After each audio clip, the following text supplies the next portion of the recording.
Good afternoon. I am calling this meeting of the Lawrence Alliance for Education Budget Subcommittee to order. And I just want to note right now that we have present 4 of the 5 members of the Budget Subcommittee, myself, Patricia Mariano, Ventura Rodriguez, Julia Silverio. I expect Mayor Daniel Rivera, the 5th member, to be joining us shortly. We're also joined by LAE member Noemi Custodia Laura, who will participate in today's hearing as well. I'm going to follow my usual ground rule here. I will call on people in alphabetical order for questions and then go in reverse alphabetical on second round of questions. What we're going to do today is get a budget update from Lawrence Public Schools, and then do an overview of the budget book, and go through and, throughout that, give members opportunities to ask questions, and then we'll close the meeting by clarifying and getting from members any requests for additional information or other pieces that members want to see in this budget process. I want to take a minute to talk about the budget process overall. It's Chris Martins. As of right now, we have today's introductory hearing. We have a second follow-up hearing scheduled for Monday, April 27th. On the May 8th regular LAE meeting, the intent is to have the full board have an opportunity to see the budget and ask questions. And that's what's scheduled at this point. I think one thing that is for certain is that sometime after that May 8th regular meeting, we will have to have a special meeting of the LAE to vote on the budget. And that could be as soon as the next day or a week later. So there would certainly be a 4th meeting, 2 subcommittee hearings, 1 review of the full board, and then a special meeting to vote.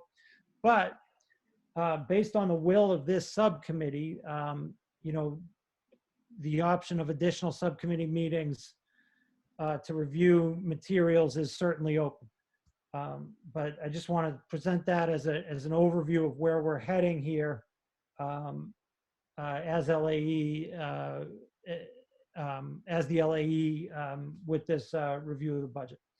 I think with that said, I will turn it over to the superintendent and her team for the initial budget update presentation, unless there are any members who have questions right now. So I'll do a quick run through if there's anybody who wants questions on process or anything right now. Noemi, any questions at this stage? No, I don't have any questions. Oh. Okay. Pat, any questions at this stage? Not at this time. Okay. I don't see Mayor Rivera yet on my screen. Ventura, any questions at this time? Nope, no questions, thanks. Okay. Julia, any questions at this time? Nope. Okay. Superintendent, do you want to take it with the opening presentation? Yeah, we'll do that. So Dave, if you can allow me to share this, to share my screen, that would be great.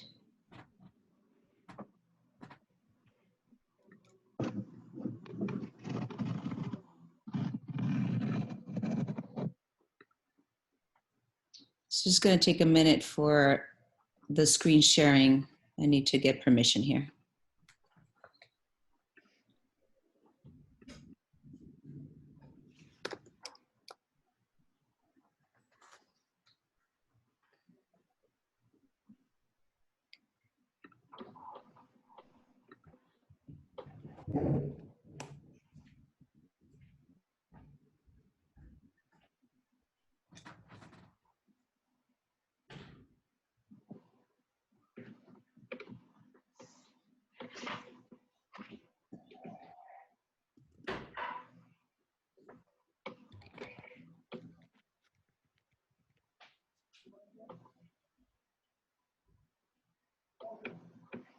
Sorry about that.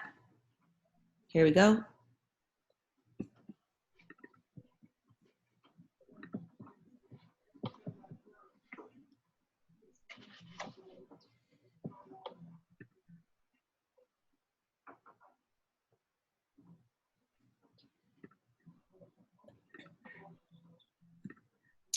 Okay, so this is a review of the process. I want to give you some highlights of this as a reminders from when we first presented back in February. So this process, as always, is quite the challenge for us, and it's done in collaboration with school leaders, central office leaders. And so first thing we do is sort of forecast the budget. Then, as I just mentioned, we collaborate with central office leaders and the principals to make sure that their requests all follow the budget guidelines. We ask them to be very specific about creating goals around those guidelines that you all approved. And then we remain in communication with you all about this process. So every school met with the leadership team, and those happened last week of February until March. And then we are up to this date today. So here's the breakdown of what happens in those meetings. We review the staffing, expenditures, the academic and enrichment services, their school calendar, of course, and the operational plans. And more importantly for us is the actual goals and strategies that are aligned to the overall budget goals. So each school level team is asked to bring in their TLT page that signs off that there was collaboration also at the school level. And then we review everything and make decisions based on those district priorities. So the funding sources are mostly, as you all remember, is state and federal grants. We receive quite a bit of funding of Chapter 70, and these are just deadlines that you all are familiar with. The Chapter 70 is our biggest aid right now, and that formula continues to be the same. And then it determines the local contribution, which you'll see in the next slide. So this is that breakdown of net school spending. It's local contribution plus the state aid, and that equals to the net school spending. And that, of course, is the minimum amount that the city will spend in compliance with state law and regulation. Here's that breakdown over the past few years. And the total for FY20 is what we see here, which is just a little bit over $11.5 million.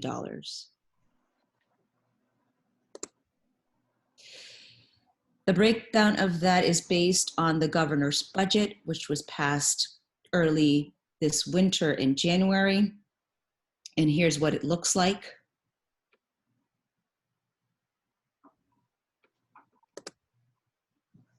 The other thing that, as we have been talking about over the past few weeks, is that we are also the recipients of the Student Opportunity Act.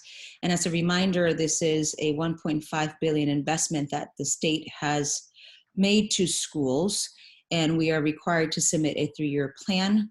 We have been talking about this with respect to engagement of stakeholders and with respect to the priorities and feedback that we have been given by stakeholders, and continue to be in conversations with you all about the outcome of that plan and submission of that plan. So here we talk about how we fund our schools. As a reminder, we are an autonomous district, and that means that our schools have budget autonomy. They have the ability to move their funds accordingly from one account to another one as they see necessary to meet their goals. The staffing we provide is to cover, trying to move this out of here. We provide funding for the schools to cover the cost of the salaries according to the career ladder and salary schedules. And of course, these are contractual obligations. And then the non-salary budgets that we provided are all level funded for non-salary accounts for 2021 fiscal year.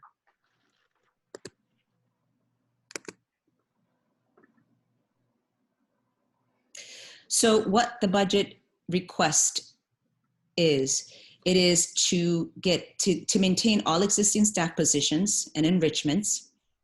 And then it's level funding for the instructional and operational materials. And lastly, again, is to cover all escalations of health, dental, and employee benefits and special education tuitions and contractual obligations. These are the budget priorities that we agreed upon earlier this winter.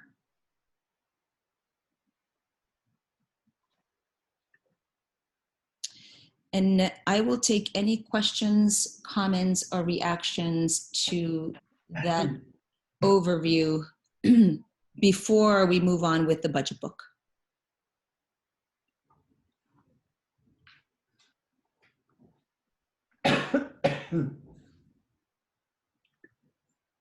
Great. I'm going to go reverse order from my first call on questions. So this is, again, questions on the overarching budget process, assembling this budget. After this round of questions, we will do budget book review and do questions there. So Julia, any questions at this stage? Sorry about that. Yeah, I noticed on the funding levels that there are provisions for you know, all the other components, but there is level funding for school instructional and operational materials. Is that because we don't anticipate any increase or any new programs or anything new coming on that we should be providing for? Yeah, thank you. I'll let Marcia jump in here, but the level funding is based on the projections and student enrollment, Julia. So they're given the funding according to what we project their student enrollment will be.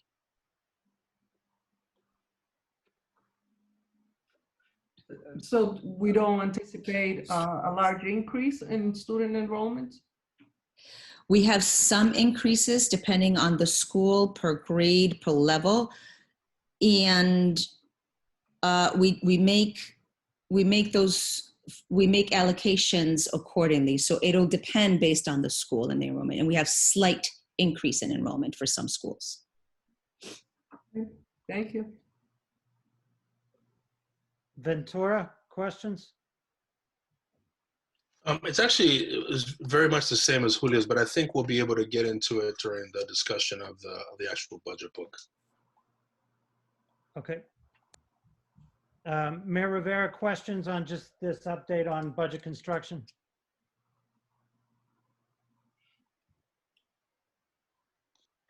Thank you. So in the number at the end, it has both Student Opportunity Act and regular, or is this just regular school funding? So general fund plus SOA is in this proposal. Great. And I don't know, I mean, I talked to John a little bit about this when the agenda came out. I think that it's going to be financially prudent for us to have an SOA budget, a budget with SOA in it, a budget without SOA in it, and a budget with 10% cut across the board. We're doing that exercise here in the city. We have had every department come up with a 10% across the board cut. We let them prioritize those cuts.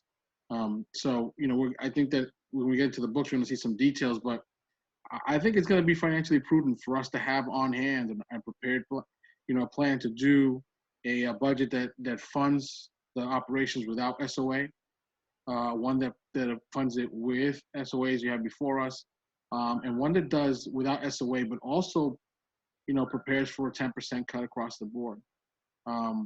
You know, we're going to do a revenue conversation on our side sometime this week about what our revenue numbers look like. I'm trying to get some feedback on what the state revenue number look like. And in the end, I want to make sure that we're on, that we're all on kind of the same path, on the same page, in case we break in one direction or the other. So I don't know how that ends up being as far as maybe a PowerPoint level cut, or you need to do 3 different books. I don't think you need to do 3 different books. I just think you just have to have what those numbers will look like if you had to do those 2 other scenarios. Yes. Yes, thank you. So to clarify, the current budget proposal does not include the SOA. We've added it to the final recommendation because that's what we assume, but we understand that there are going to be changes and are prepared to go back to the drawing board and bring you that difference scenario. So when we go through this book, there is not SOA money in it, or there is? That's correct. No, there's no SOA money in it yet. And so in your 3 scenarios, this is scenario 1 with the current funding that we had projected for and planned for. In the second scenario, it would include SOA. We're still in conversations with you all about that. And in this last scenario that you've offered, we would come back to you with a 10% cut on the general funding and perhaps also on SOA. Thank you. Thanks. Patricia Mariano? Just one question. When you met with the schools individually, did you give them the opportunity to add something as a wish list like you did last year?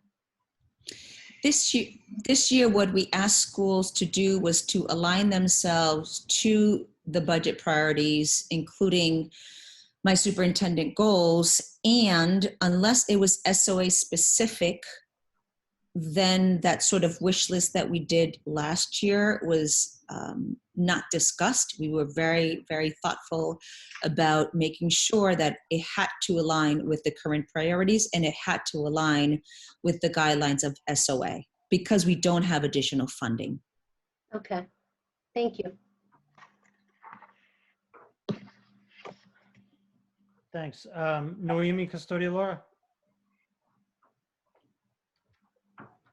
I don't have any questions at this point. They already answered the questions for me. Thank you. Great, thanks. Okay, Superintendent, I think at this time, do you want to move on to the budget book presentation? Yeah, absolutely. So I'm gonna have Maciel jump in. Sure. So I would like to give you a walkthrough, overall walkthrough of the budget book. First, I'd like to start by noting that the format of the budget book this year is different from that of last year's. It's just a reminder that last year's budget book was created by our City Hall colleagues. And as a result, comparing FY20 budget from this book to FY20 budget to last year's book will be impossible due to the formatting. I'd also like to bring to your attention that the all funds budget is a total of $231.5 million. 93% of that is general funds and 7% is grants.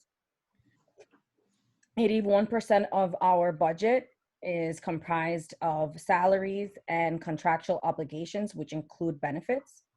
The other 19% are non-salary expenditures. For an example, it's purchase services, our educational expenses, utilities, buildings, all those non-salary expenses. And the largest of those expenses is purchase services, which in and of itself includes the largest expense in there would be transportation and our tuition expense. I also would like to note that in our education expense, the highest expense category there is funded by Title I, which is to help fund textbooks and all other educational materials covered under that grant that are allowed. And also, I would like to note for all of you that you do see a 24 FTE increase from last year to this year. That increase is due to the $2 million additional appropriation that was voted by all of you. So that allowed us to add 24 FTEs, and due to the timing, it's not visible in the FY20 numbers, but that is what that is. We didn't actually add any FTEs during our current budget year. And then I open it up to any questions all of you might have. So let's do this. If you all would like to review now the budget book, we can go through it with you all. I think this is something that we can decide together what makes the most sense here, John, given the density of the budget book. Yep.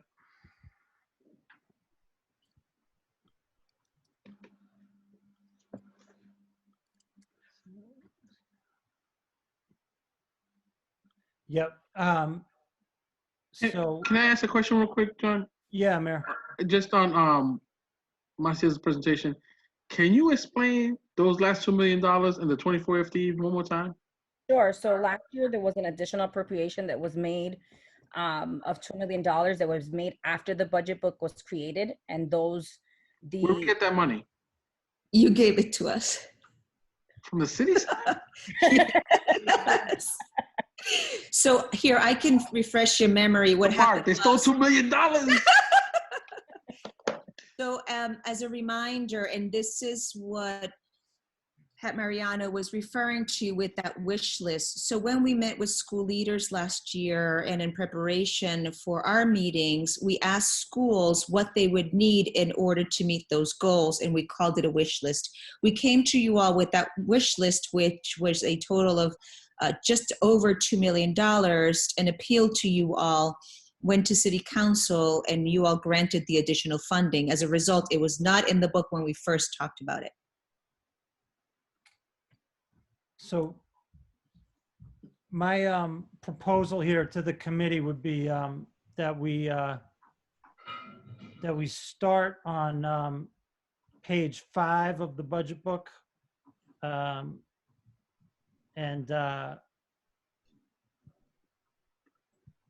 that we go through basically page by page up to the individual schools, and then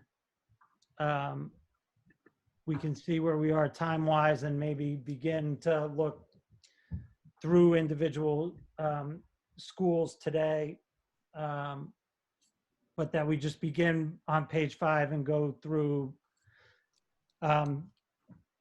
page by page on pages 5 to 13, which cover big picture areas. And then we look and we see where we are for individual schools on time. Does that make sense to folks? Yes. Yes. All right, great. Does that work for you, Superintendent? That's great, thank you. Okay, so page 5 is on revenues and has a net school spending chart.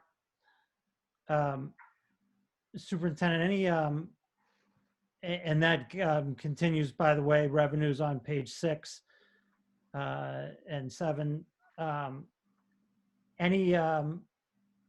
Anything your team would like to note or walk us through on pages 5, 6, and 7? So page 5 is giving you historical information up to the estimate for FY21 of the breakdown of net school spending that the superintendent went through in detail for FY21, which is our Chapter 70 money being 221.7 and 11.6 city contribution. And then it gives you the historical information back to 2017. So unless you have any questions with that, I think we can go on to the next page. All right, so let me just throw it out to everybody there. Noemi, any questions on page 5? No, no questions. Pat? No, I'm all set. Okay. Mayor Rivera?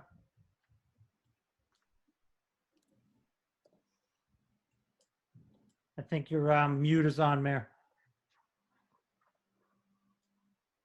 I'm all good. I'm good. Great. Ventura? I'm good, thanks. Julia? All set. All right, Marcial, you want to keep us moving? Sure. So on page 6, you have a detail of number of students for 2018, 19, and 20. with our most recent year having 13,550 students. From that, we calculate an average per pupil rate, which for FY20, it was 15,562. And then we begin to break down the chart that's at the top of page 7, which is the charter tuition reimbursement, and then the school choice amounts, which it's estimated for FY21 to be $5.9 million for charter tuition reimbursement.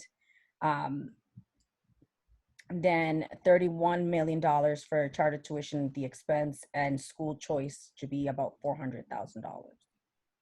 And you will see historical information for all of these categories. Okay, so I'll come back up here on questions on 6 and 7. Julia, any questions there? No. Okay, Ventura? I guess just a quick question. I mean, I know this is, the student numbers are based on October 1, and I'm sure, you know, enrollment fluctuates. How close are we currently to this 13,550 students? Is it higher, lower?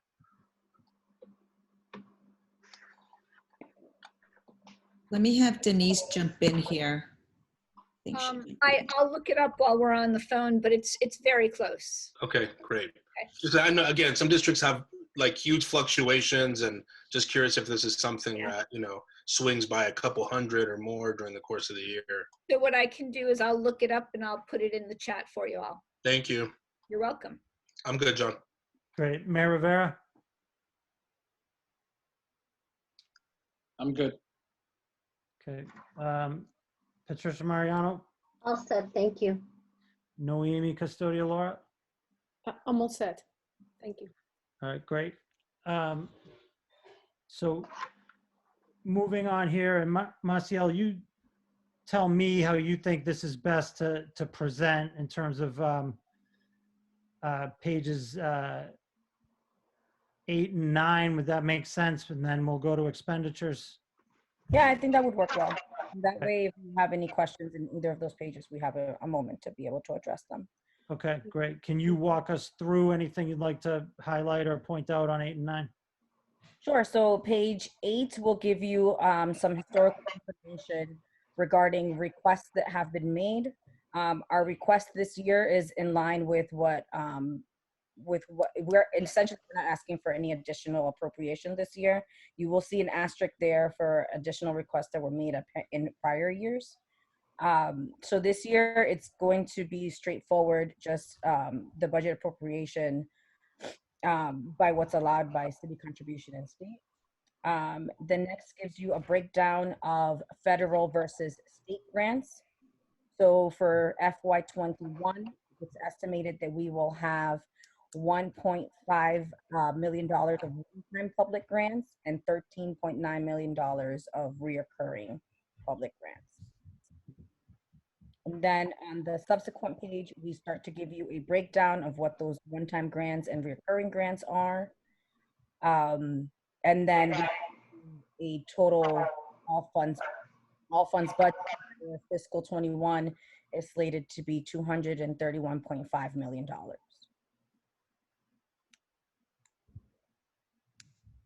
Great, and I'll come through on questions here, but Marcel, I just want to get one to start. Like, SOA is not factored in this?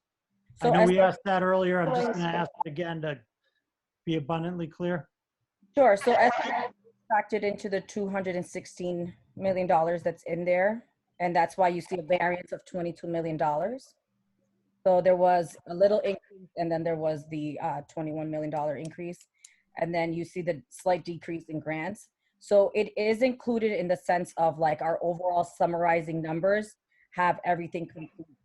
In terms of getting into the details of the budgets further below, you will notice that it does not include SOA. And this budget is just based off of no SOA funding. Okay, gotcha. All right, so I'm going to throw it out for questions here. Noemi, any questions? No questions yet. Thank you. Okay, Pat, questions? And just to clarify what you asked, John, I'm looking at the bottom of page 9. So that 231 includes SOA money, correct? Correct, it does. Okay, and the variance is in fact the SOA money. Correct. Okay, all right. You were a little gobbled when you gave that explanation. I just wanted to make sure. Sure. Thank you. Mayor Rivera? So you don't expect any, I mean, when you built this, there's clearly no way of telling that stuff, but if everything remains equal, we're gonna be okay with the grant money, with the Title I money? As far as at the moment, we should be fine with grant money.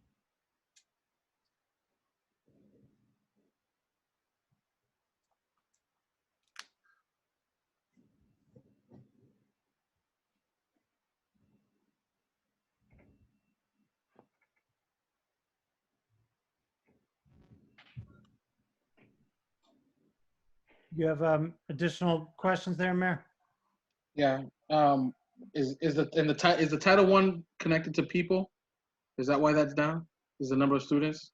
So Title I, Or is that like year over year? if I'm not mistaken, it's year over year, but I can defer to the superintendent to confirm that. So your question, is it attached to people and that's the variance? Yeah, No, this is actually a decrease in funding for us.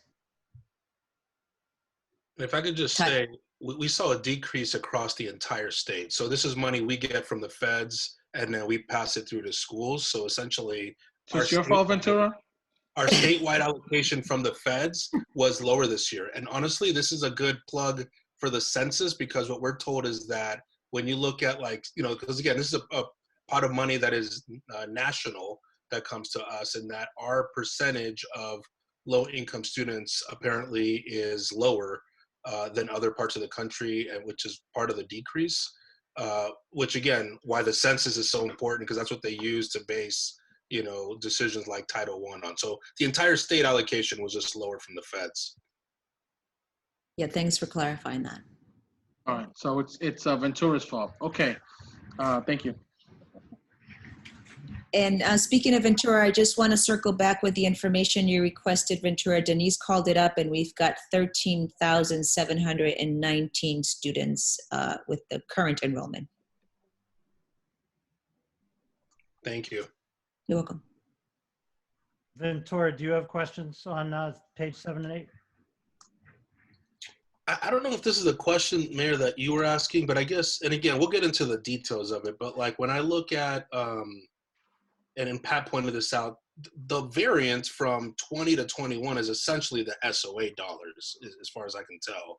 So it seems like everything else is staying, you know, at the same level of funding. Actually, I take that back. Let me get into more detail. I'll hold my question as we get more detailed. Okay. Julia? Same here. I'll wait until we get more details. Okay, great. All right, anything, so I'm just trying, sorry, I'm getting,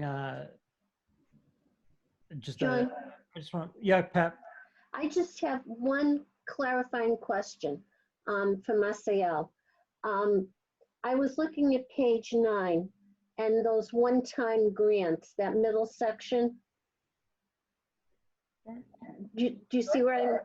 Okay, I just have a question. I'm going to put on my Cultural Council grant hat. Where the Cultural Council awarded $34,000 to the schools this year, should that be included in these one-time grants?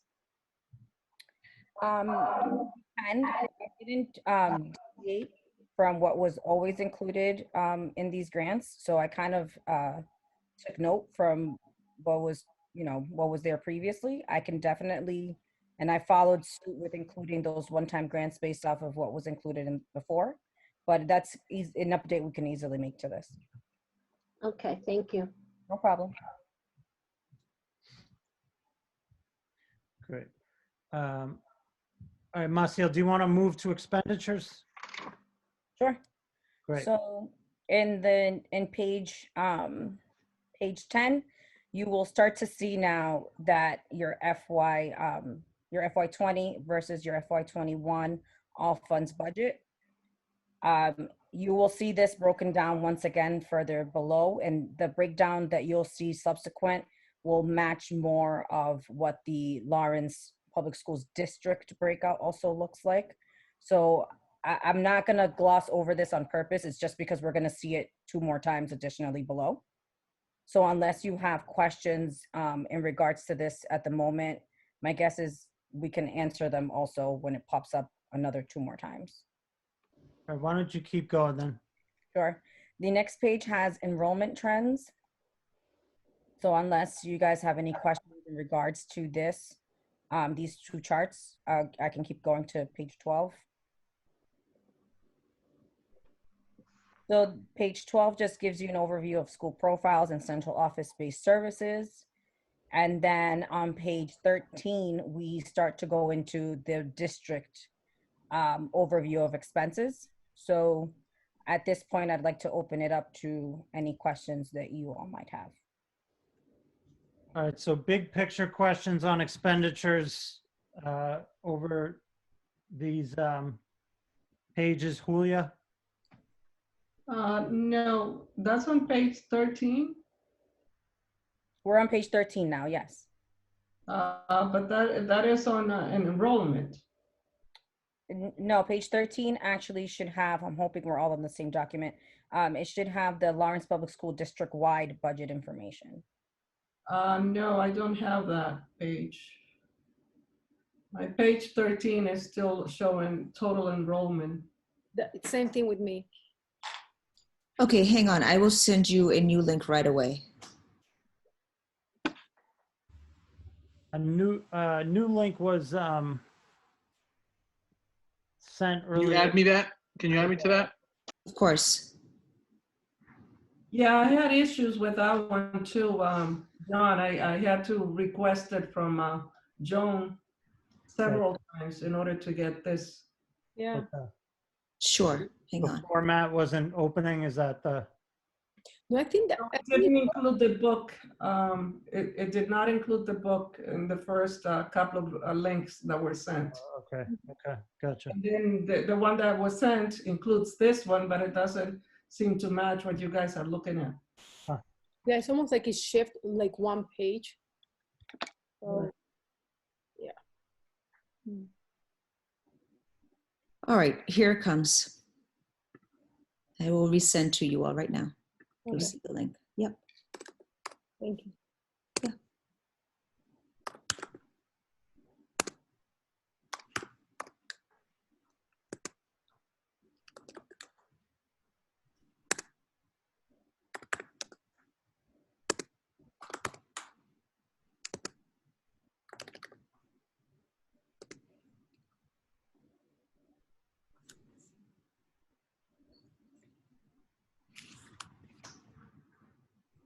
Okay, let me know if you have trouble with this new link here. You will see it at the bottom of the new email that I just sent to you all.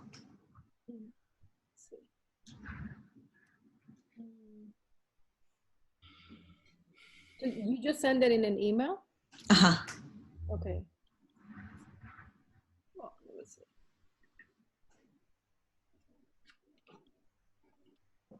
And you'll see the link at the bottom. Mm-hmm. Oh, let's see.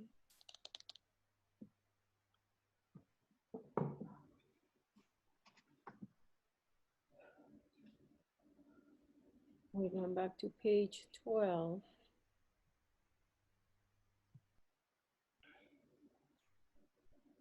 So page 12 has LPS all funds budget by account.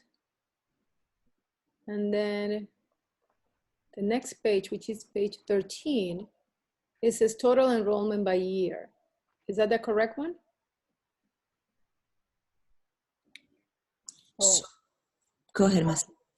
so I mean, I think at this point, there might be formatting issues that might be happening between the 2 documents. So if we could, I think for the sake of time and being able to make sure we're all on the same page and we can address questions, If everybody could get to the page, if you get to the page where it says Lawrence Public Schools, and you start to see. That's on page 15 on the previous document. I still haven't gotten the email from the superintendent, but the budget is on page 15 that I can see on my end. Can we do a share screen? That could be another option. Sure. Yeah. If Dave can just give Maciel permission to share her screen.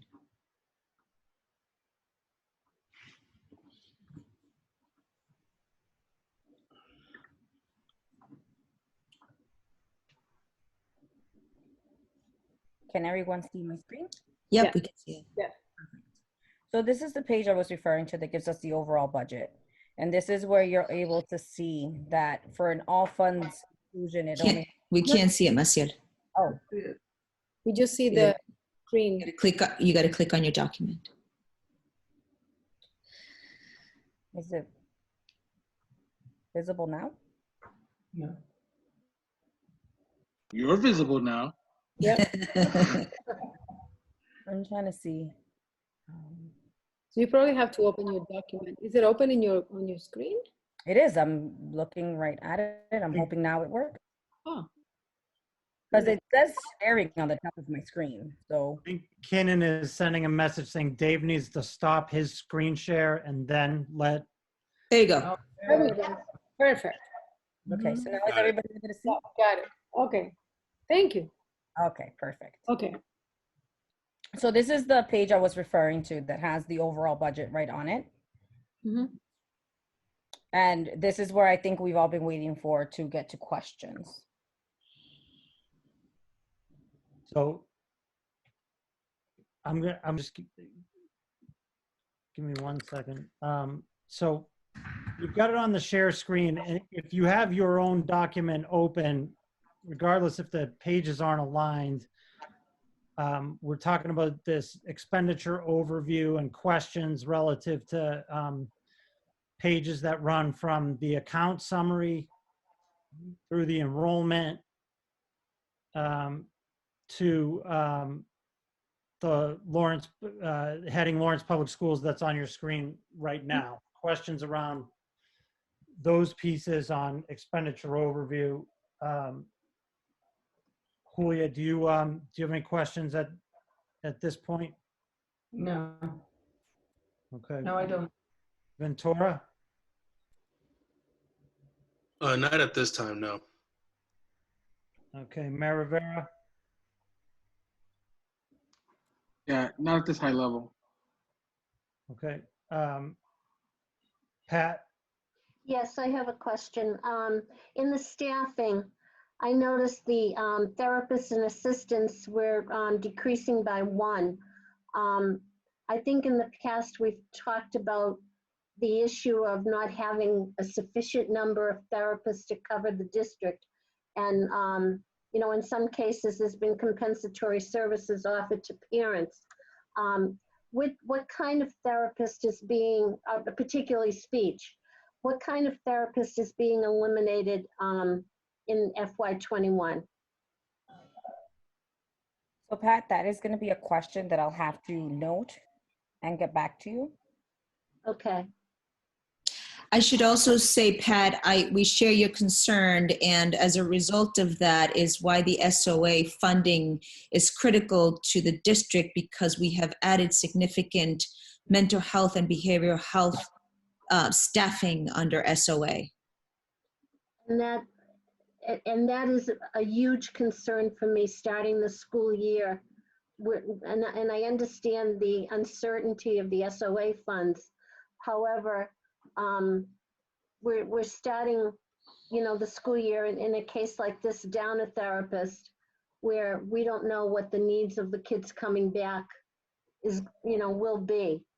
So I agree with you at that point. But that kind of stood out for me because of the shortage that we've had in the past and the trouble to find therapists to meet the needs of the kids.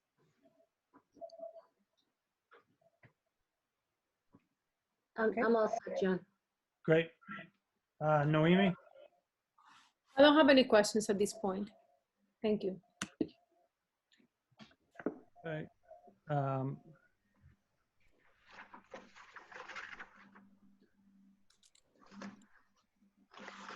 So, Marcial, I do have a question, which is, and I'm going back to page 10 in my document on the account summary. So about 79% of the budget is salaries and benefits, 81% if you include stipends and overtime. I think that's pretty standard. The bulk of the investment is in the people in the schools and classrooms. I'm just curious on the 12% under purchased services. Are we heading toward a sub-account breakdown of that where we can ask questions, or does most of that fall under spending at the school site level? How do we get a better understanding of that number? Sure. So I can give you a breakdown if that's what you're requesting, but I can give you an overview. Most of that is transportation. The next biggest expense in that group is tuition expense. And then after that, the next biggest expense is professional services. So if you would like to see further breakdown than those 3 line items, then I can provide that for you for our next hearing. Okay, great. That would be great. Sure. Okay, then I'm going to, Sorry, John, can I ask another question or a question? I'm sorry. yeah, go ahead, Ventura. Order. So again, I just want to make sure I'm super clear on what we're looking at. So when I look at this page, the overview, the 217 number, that's all in inclusive of SOA dollars, correct? That does not include SOA dollars. That does not include So SOA this dollars. includes what's included in our budget currently. We did not fold SOA money into our budget at this current moment quite yet. So all of this includes level funding the schools for non-salary spending, and then our contractual obligation increases for on the salary and compensation side. Okay, thank you. So let me then ask a further clarifier. It's the 231 number in The the all funds budget. Does that include SOA? Yes, it does. So the 231, I'm going to Yep. scroll back up as you guys can see as I'm sharing the screen. So if we come back over here onto this page, you will see that this is LPS all funds budget. The biggest increase on the general fund side is SOA.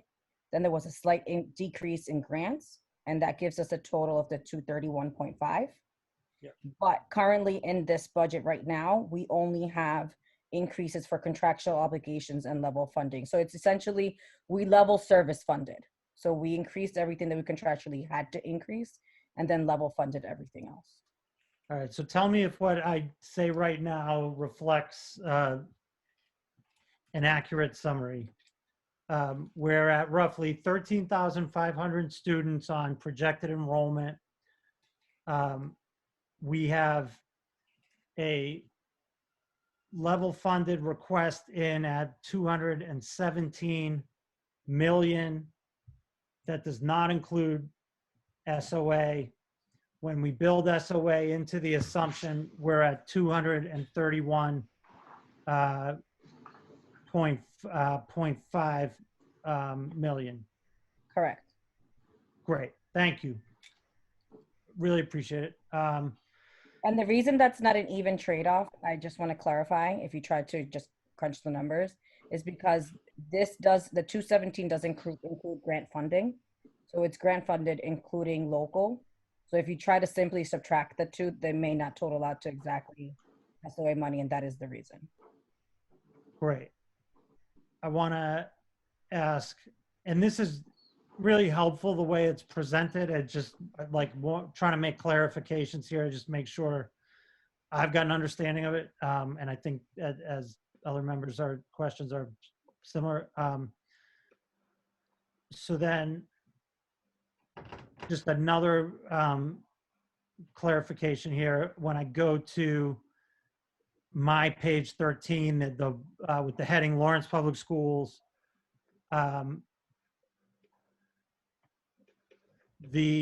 your staffing level is 2,167. I presume that's an FTE number, is that right? That is correct. Okay. And that is built again on this non-SOA assumption. Correct. Great. Terrific. Okay, so as I'm just looking here, we have my page 14, but the page after that, Lawrence Public School budget has student demographics and some MCAS info. And then we have individual schools. Is that correct, Maciel? Yes, it is. And I'm scrolling through to show exactly what you're describing. Okay, so why don't we move to the student demographics? And I will just, anything that you or anybody on the team wants to cite or note on the student demographics? No, we've gone through this information in the charts previously. So unless you have any questions, we can answer. It's okay. I will just, I'll throw it open again for questions relative to this or any of the overview stuff we've covered so far. Noemi, any questions? No question at this point. Thank you. Okay. Pat? Oh, I'm all set at this point. Thank you, John. Mayor? All good. Ventura? Yeah, just one quick question. Again, just clarify, I'm actually going back up to the page, so that Lawrence Public Schools. Sorry, I'm trying to just make sure I understand it. So on the staffing side, the 24 net additional staffing from 20 to 21, those are the 24 that you all have already said were added with the additional 2 million from the city. Is that correct? That is correct. Okay, so then I know we'll get into the school by school, but did no school then choose to add, or were they able to add staff members? Like, let me just start there. Like, is that the working assumption that everyone just kept sort of the same number and roles of staff members from last year into next year? It is. So the superintendent had said previously that the only thing that was entertained as an additional request was if it was connected and related to SOA. Other than that, everything stayed the same.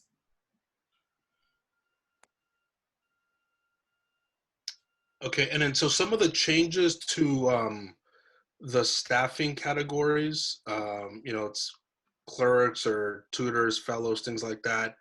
Were those a result of schools making different choices of sort of the staff that they're employing, or were those all district, like central office initiated changes? So, I can answer. oh, sure. Yeah, let me jump in. So this is part of school staffing and budget autonomy, those changes, Ventura. Great. Which is to say, and to your earlier question, we have not added additional, they were not adding additional FTEs unless it was cost neutral. I see. And even in those cases, what you will see is the change of the role, as you're mentioning, position, but you won't see it as an additional FTE in their budget because one, they were level funded, and two, any additional FTEs belong on SOA because they're specific to meeting our goals. I see. Great. Thank you. You're welcome.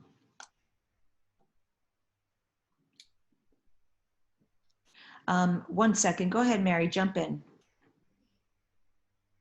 Thank you so much, Superintendent. I wanted to go back to Pat's question that she was raising regarding the therapists. I think that there's just a little typographical error on that last line. Our therapists, Pat, you may know, are part of the LTU. So all of our speech folks, our OTs, our PTs, our vision, they actually total up to 23. They're included in the teachers. That last line should probably be therapy assistants, not therapists and assistants. And what we actually did, we had a vacancy with a speech assistant at the beginning of the school year last year. And so we converted that with the superintendent's support to a full-time speech therapist, just to make the point that you were making, that we do need more full-time speech therapists, and we did increase, as you know, by several therapists last year in the redesign of the Office of Student Support. So that's why it looks like a reduction, but much in what you were just discussing, sometimes these reductions are because we're increasing in another area.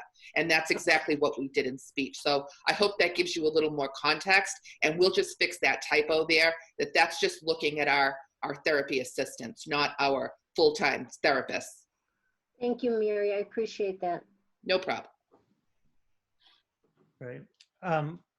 Julia, any questions on demographics or anything presented so far? No, I'm all set, thank you. Great.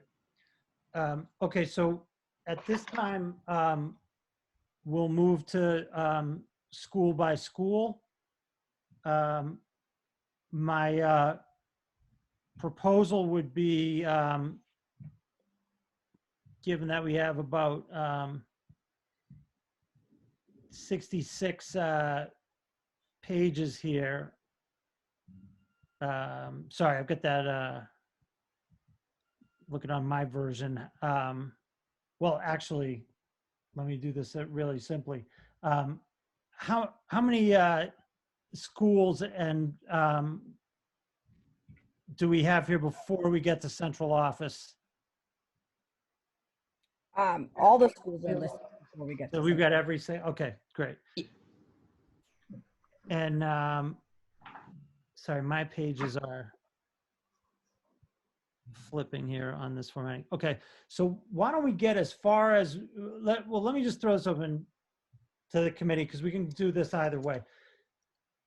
Would it make sense to go do our school by school review here? And we'll see where we get and leave however many schools are left, by 6 o'clock, and then pick up the remaining schools in central office in the second hearing? Or do you want to go to central office and hold off on schools? Anybody have strong thoughts on this? I would say last year we did school by school and then central office, and I think it helped do it that way. Yeah, I would prefer going school by school, John, if possible, and do central office at the end. Yep. Okay, I'm going to do that barring any objections now. Okay, so why don't we dive in then, and let me just ask Superintendent, like, are there things you want to preface as we go school by school for each school that you or somebody on the team wants to preface, or does it? John? Yeah. Can we, for the sake of time, any significant changes like in staffing that we see where there appears to be an increase or a reduction? Can just the superintendent or Maciel go over that? Because I think those are the items that we probably will be questioning. If everything else remains basically the same, I don't think there will be a lot of questions pertaining to that. Yeah, so Superintendent, does that work for you as we go to each school? If you or someone on your team wants to highlight any either big changes based on dollar figure, staff change, or programming or anything, or significant changes, even if they don't alter the number much. Could you guys preface with that? That works for us. All right, great. So why don't we start with the Breen? Anything of note? No, so everything with the Breen stayed very close to last year. As you can see, the amounts that they have discretion over, nothing increased here other than the contractual obligations, and there was no staffing changes. There's a change in paraprofessionals and parent liaison. Correct. They made a switch of FTEs there. That's part of their autonomy. So that's a principal initiated change? Correct. Yeah, again, so any variance that you see is as a result of both staffing and budget autonomy. When they come to us, if it becomes a budget neutral request, in this case, you'll see it at the Breen, where the dollar amount doesn't change, but the position does change. So So- basically, the way we would read this is that the principal and the teacher leadership team there made a decision to decrease their para and parent liaison FTE by 2 and to move that over to teacher and instructional coach. Okay. Mhm. That's the assumption, correct? Okay. Okay. So John, are you going in order, asking us in order, or do we just jump in? I would, why don't we jump in on this school by school? Yeah. All right, could I Or ask a actually, you question? know what, Pat, I'm sorry. I know it may take a little longer, but just because I can't see everybody, All right, go ahead. because Do there's what so you many need. people on the call. So let me just say, Julia, any more questions on the Breen? no, I'm all set. Okay, Ventura, questions on the Breen? Almost set. Mayor, questions on the Breen? All set. Pat? All right, the only question I have on the Breen, when I went through the other preschools, I noticed that a couple of them have school safety officers and the Breen does not.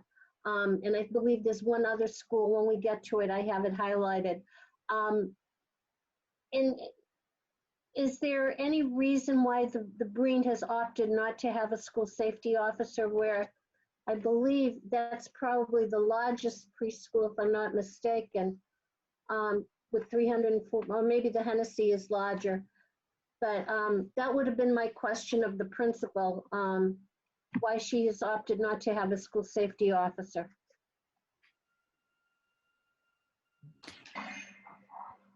Yes, so our preschools and some schools actually share safety officers. And so you may not see it in a school budget like this one, but you will see it either centrally allocated or shared in somebody else's budget. Okay, thank you. You're very welcome. And so in this case, I just want to note that the Breen is one of the schools whose safety officer is a central office allocation. Okay. And would that be the same for the other preschools that do not have safety officers? They either share or they're centrally allocated? That's correct. Okay. Great. Noemi, questions on the Breen? No, I don't have any question at this point. Okay. The Hennessy? Any changes of note there? So the Hennessy is also pretty straightforward. They didn't have any major changes to their budget, and that addition of an FTE that you see there is part of the an additional FTE they received from their wish list. They received an ESL teacher. Okay, and what accounts for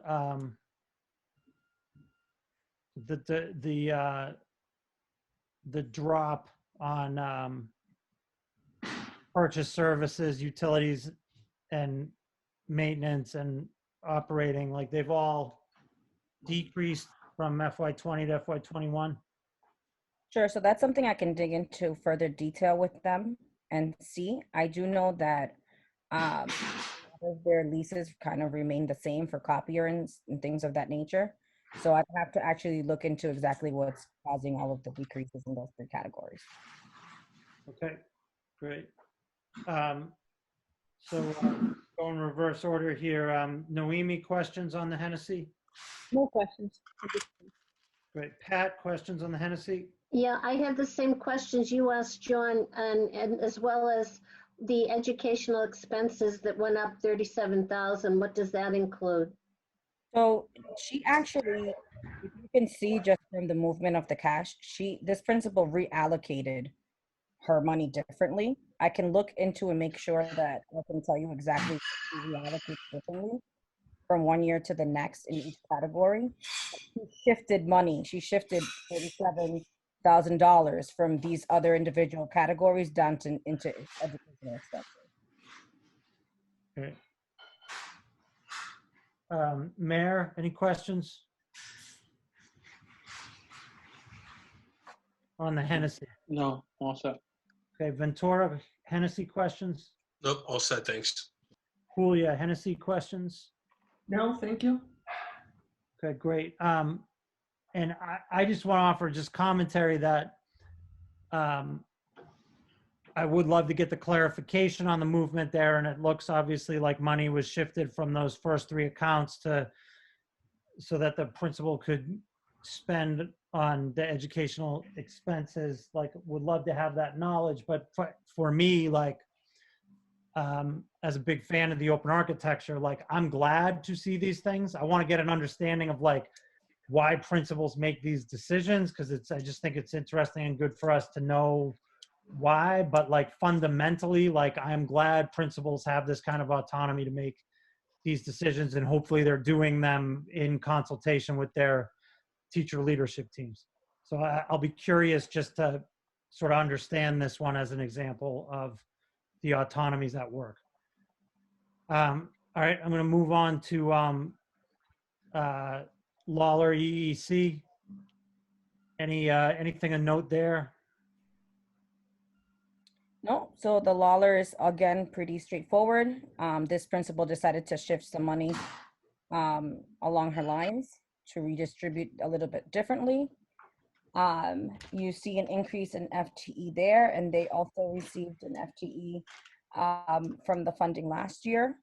So unless you have any additional questions, the main increase they have here is their contractual obligations from salaries and benefits. Great.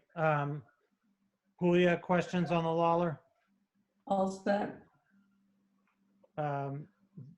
Ventura, questions on the Lawler? No, thanks. Mayor Rivera, questions on the Lawler? All set.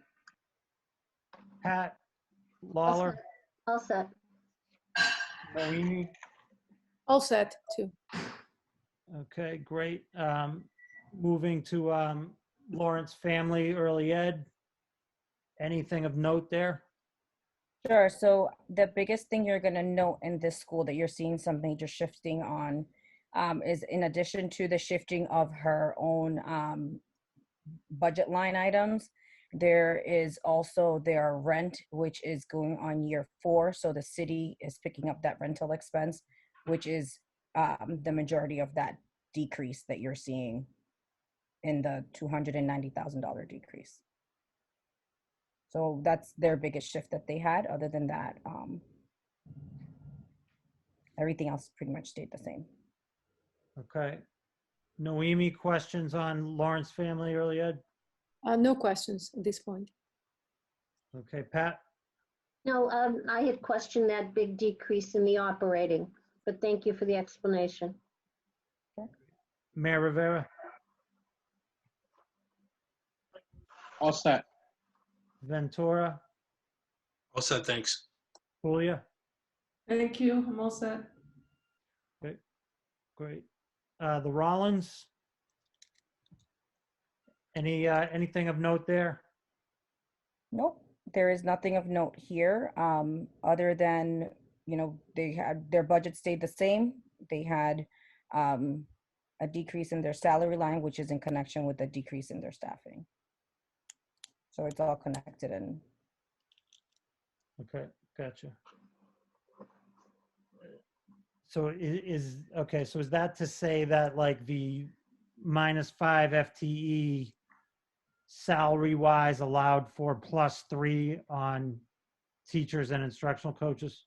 well, there seems to be a kind of some shifting going on with one less custodian, and then some shifting between paraprofessionals and teachers. Okay, gotcha. Julia, questions on Rollins? No, self-explanatory. Thank you. Okay, Ventura? Again, I'm resisting, John, because like you, I actually agree that, you know, the parameters that we as a district set out for districts to make decisions, like, people are using them. And so I don't want to get, you know, too in the weeds. But I think if did have a question, it's just on this one, it seems like they're not only is staffing going down, I know they make decisions, but their overall salary and benefits expenses decreased, as did, I think, their non-salary costs. So maybe it's just based on the decisions they made, but I think if I were this principal, I'd be saying, hey, don't I have another 63,000 somewhere to allocate, to my building? So doesn't need a response unless you all want to offer it, but it's just sort of questions that, sort of going through my mind. Sure. So the decrease that they're showing is directly related to that decrease in FTE.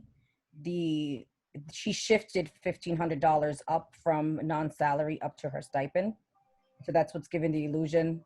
But if you see the bottom line decrease of 66,655 matches the decrease in salaries and benefits. And then the shift between the two total, you can see it. She kind of played around in the net shift between her stipend and then non-salary costs. Yep. Net out to each other. Okay, I'm good, John. Thanks. great. Mayor Rivera on the Rollins. I'm good. Okay, Pat? Is the decrease just parent liaisons? I'm sorry, paraprofessionals with the FTEs? It seems like there's a decrease between paraprofessional and parent liaison, and it shifted it to add 3 teachers because they also had a decrease in custodian. I'm sorry, Messiel, it included a parent liaison? Either a paraprofessional or a parent liaison and a custodian. Because the parent liaison and paraprofessionals are grouped together. So if you'd like to break that apart and for the decrease for the Rollins, I can look that information for you. So I'm going to jump in here. The Rollins, as a reminder, has our separate preschooling programming. And so as a result, if we have 1-to-1 paras and or a decrease in that enrollment with 1-to-1 paras, that's going to show up here in a decrease as well. Got it. So that's part of some of the changes with these are all paraprofessionals, the shift in the FTE. If we have a student who had a 1-to-1, it's no longer in the school, then of course that 1-to-1 para no longer is part of that. Okay, which makes sense. Thank you. Noemi, questions on the Rollins? Nope. It'll be fine. Okay, great. Let's move to Community Day. Anything to note here? So you're going to see a lot of shifting happening with Community Day. I don't know if Superintendent, you want to elaborate a little bit here. Sure.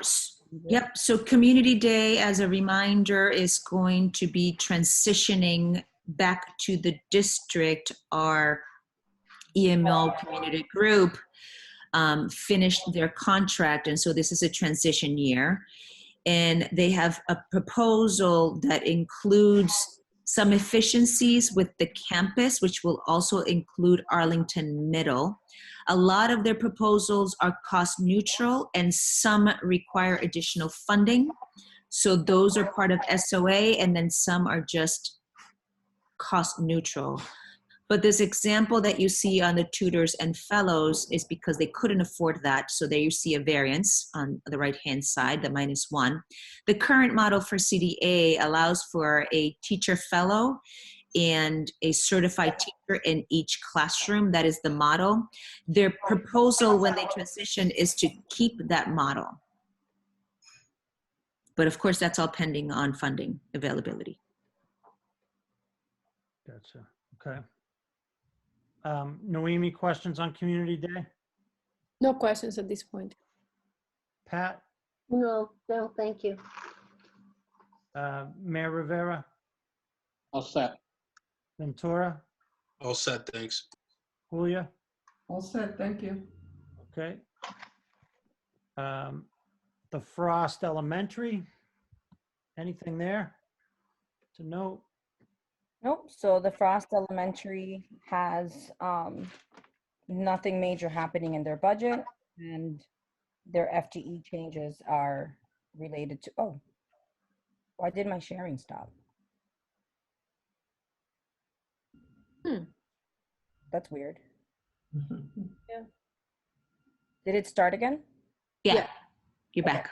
Sorry about that. So these changes have to do with the allocation that was done after the budget process, after the budget book from last year, and they had no major changes to their budget. Great. Julia, questions on Frost Elementary? All set. Ventura, Sorry, all set. Mayor, All set. Pat, I'm fine, thank you. Noemi? All set. Great. Okay. Gumet Elementary? Anything to note there? Nothing major to note for Gilmet Elementary. Okay. Noemi, questions on Gumet? No questions. Pat, No, Mayor, All set. Ventura?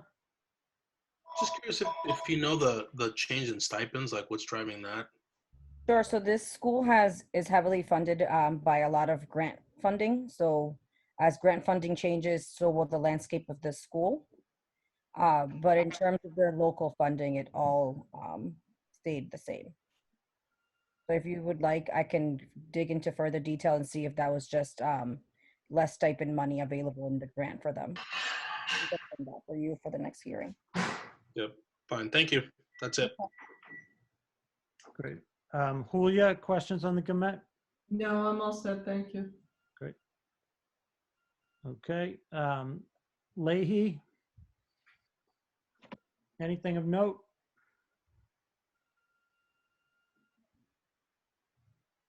No? Okay. Julia, questions on the LAE? No? Okay. Ventura? Sorry, I'm slow on my mute, but no, I'm good, thanks. Mayor? All set. Okay. Pat? I'm back to the safety officer again. I noticed that, is it this year? According to this, there was no safety officer. Was there a safety officer assigned that was centrally paid for? And now is it going to the school budget in F21? There is a safety officer assigned to the LAE. We had a staffing situation, and which is the reason it looks like that person was not there, but there was a safety officer at that location and will be one now. Okay, thank you.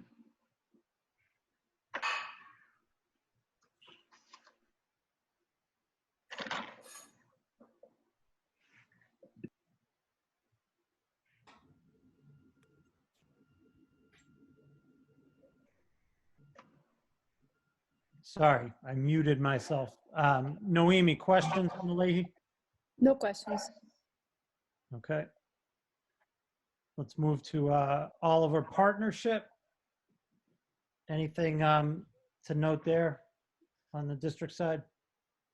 No, not on our end. If you have any questions. Okay. Noemi, questions on the Oliver?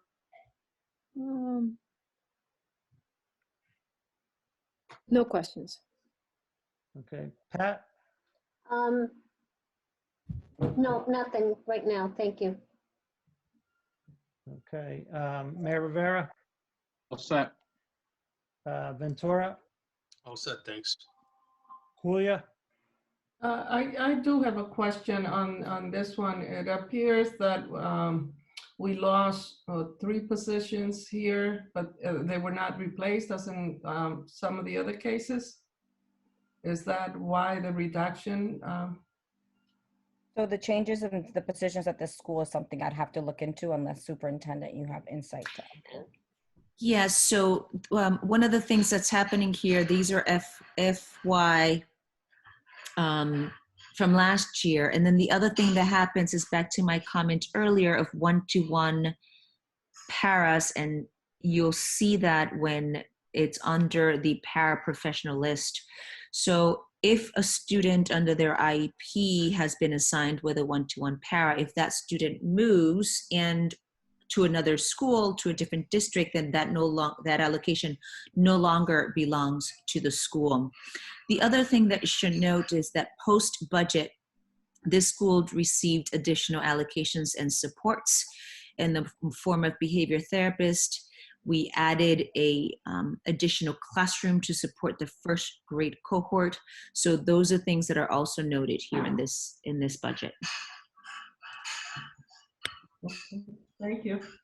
Great. Okay. Partham Elementary. Anything to note on the from the district? No, this one was also a pretty basic budget as well. Everything pretty much stayed the same. Okay. Julia, questions on Partham Elementary? No, I'm all set. Thank you. Ventura, All set, thanks. Mayor Rivera, All set. Pat? Just a quick question. I'm going to assume that the -2 in the nurses and LPNs would be a program change for a child that requires an LPN superintendent. Let me have Mary jump in. Hi, Pat, we did have a retirement there too, and a shuffling around, but that school also has a considerable number of students with high needs. So when we do need to put an LPN with a child, those numbers change. Okay, that's what I thought. All right, thank you. Noemi? I do have a question related to that. Is that when a student moves from one school to another in the middle of the semester or in the middle of the academic year, and they have a nurse or somebody else assisting them, does that staff move with them to the other school, or that other school have to make a request? Yeah, we don't have a lot of nurses that are assigned to students. They're mostly assigned to kids in our medically sensitive and fragile classrooms. And they are an expert in the exact medical need that child has to have. So they do move with the child when that happens. But those classrooms very rarely have movement. They're district-wide programs. So we don't see lots of movement in those students during the school year. And the same thing will happen with those that will need like other type of assistance, like, like the ones that have special IEPs. If they have a one-to-one para, that para is assigned to the student as well. So if that child moves, then the para is assigned with them. The para will move with the kid to that other school, and will that affect the budget? Like how will? It may. It depends where the budget is coming from. Most often our one-to-one paras are assigned to the district budget because we know that we have to move them. Okay. So we do that so that we try not to impact the school's budget. Okay, thank you. You're welcome. So I am just curious here on the decrease on purchase services. And what that would be. Okay, I can look into that for you. Yeah, the 30K increase on educational expense. Thank you. No problem. Okay, South Lawrence East. Anything to note there? I apologize. I was noting your question. Yep. So South Lawrence East. Their changes are pretty straightforward also in the school. I don't have anything major to note here. I don't know if Superintendent, you'd like to mention anything about the school, but their increase is almost directly correlated with their salaries, and they had a 4.0 increase, which was again related to last year's additional FTEs. Great, okay. Noemi? Sorry, I think you're on mute, Noemi. Sorry. Yeah, I don't have any questions right now. Great. Pat? No, nothing. I just found it interesting that the utilities and maintenance zeroed out. That's the only thing that stuck out with me on that page. This school might not have used the maintenance part, and since the utilities expense is added by my staff and locked, It's very possible that the other half of this category was not populated in any way by this principal yet again. Okay. Gotcha. Mayor Rivera? So does that mean that there is a, I'm not sure I understood what you said with the population. So there's a two-part expense line. It's utilities and maintenance. The utilities piece is added by my staff and locked so that they can't change it because their utility expense is what it is. So that just means that she didn't add anything else on the maintenance half of it. She only added on the utility side. And that was added by us, which it would have no change.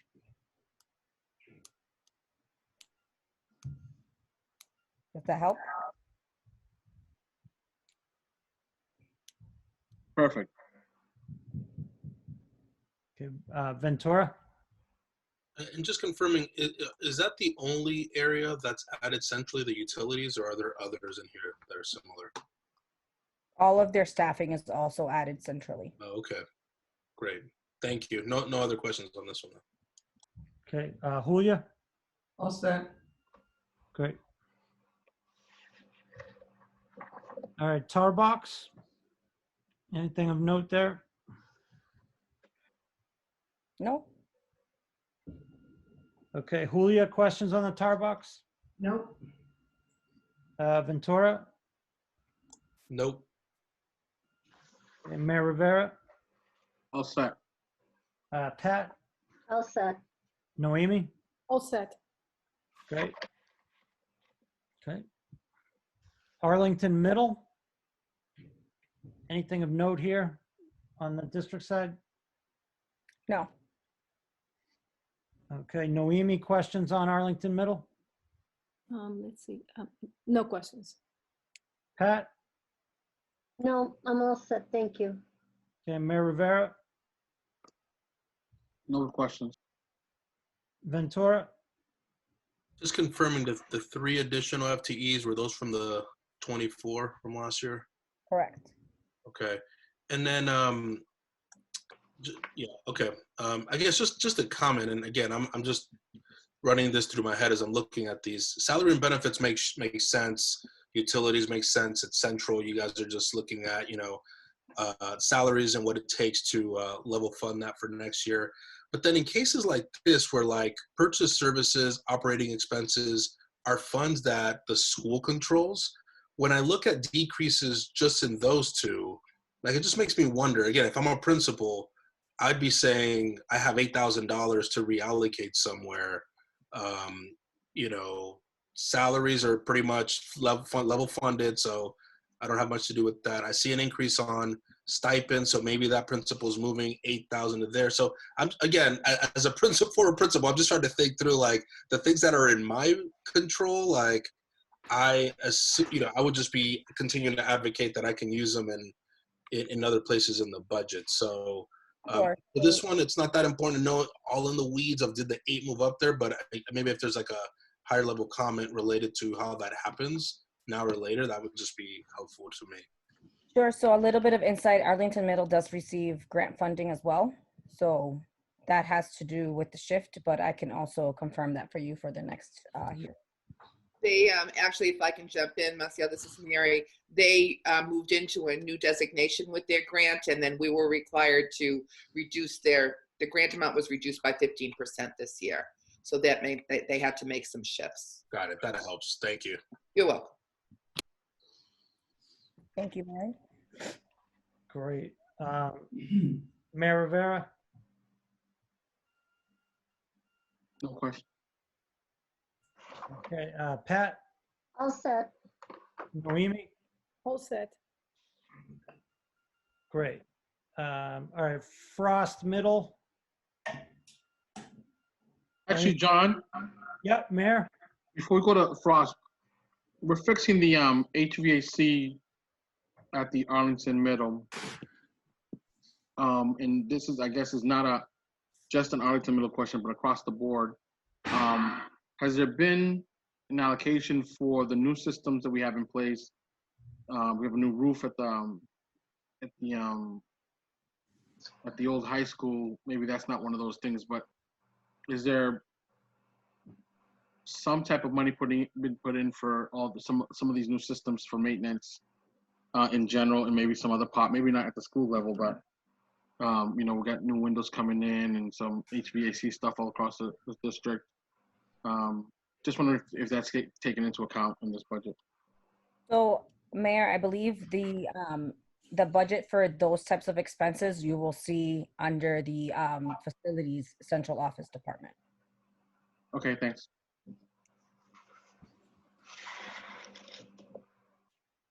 Great. Okay.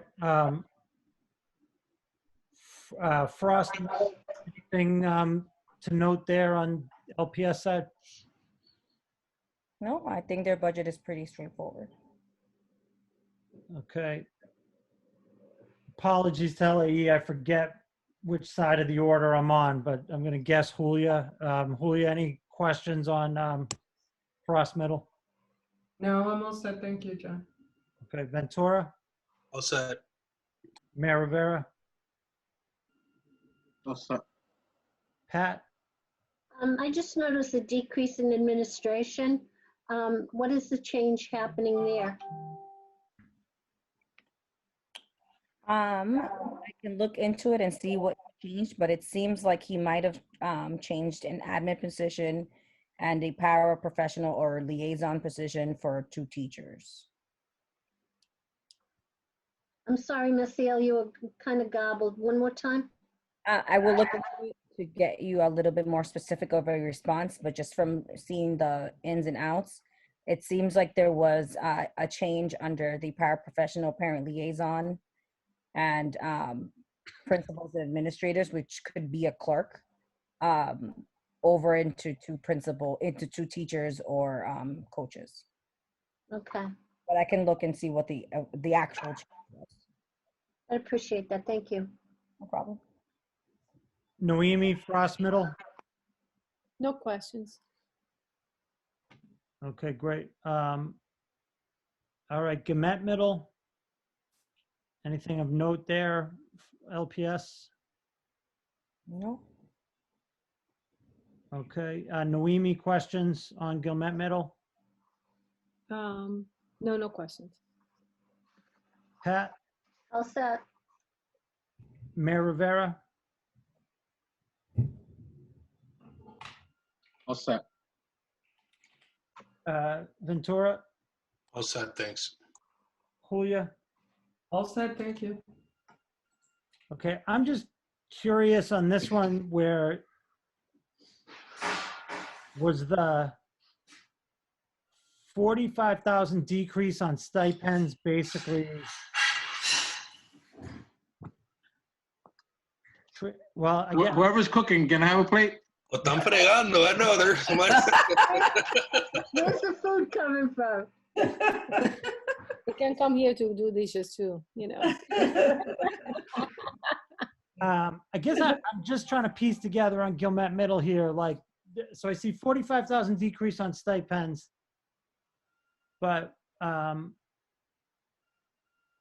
39, 43, and 34,000 respective increases on purchased services, operating expenses, educational expenses, a net increase of 148,000.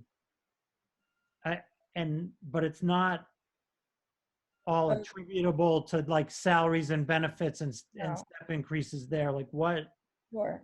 accounts for these increased amounts here? So this is another school that receives quite a bit of grants. So I think what I'll do for our next meeting is I'll preface for you schools that have changes attributed to grant money. And that way it'll kind of clear that up because this is one of those schools as well. I can provide a little more context. Again, this is Mary. This is our only Massachusetts ELT school. They have a very nice award. They've been doing a great job with that. So they've been re-upped and reallocated, and it gives them some flexibility within those accounts if they want to shift stipends into more contracted services and other needs for their kids. So as they go through, they may not need as much stipends anymore. They may want to do some other creative things as the grant progresses. And that's what's happened with Gilmet. And remember that we're in our first year with a new principal. there also. So the new principal has the autonomy to be making some different decisions. Great. Thank you, Mary. That's really helpful context. Greatly appreciate that. And Maciel, I think you've also got your finger on it here in terms of like where so many of our questions are going. And if we can get any sort of summary sheet for the next hearing around sort of the schools where there are either grant increases or grant decreases, that just be helpful context for us. But thank you. That's really illuminating there. All right, I'm going to move us to Partham Middle. Anything to note there? Nope. Everything here is pretty straightforward budget-wise, and they were the recipient of 2 FTEs from the increases provided last year. Gotcha. Okay, great. Noemi, questions on Partham Middle? No questions. Okay, Pat, All set, thank you. Mayor Rivera,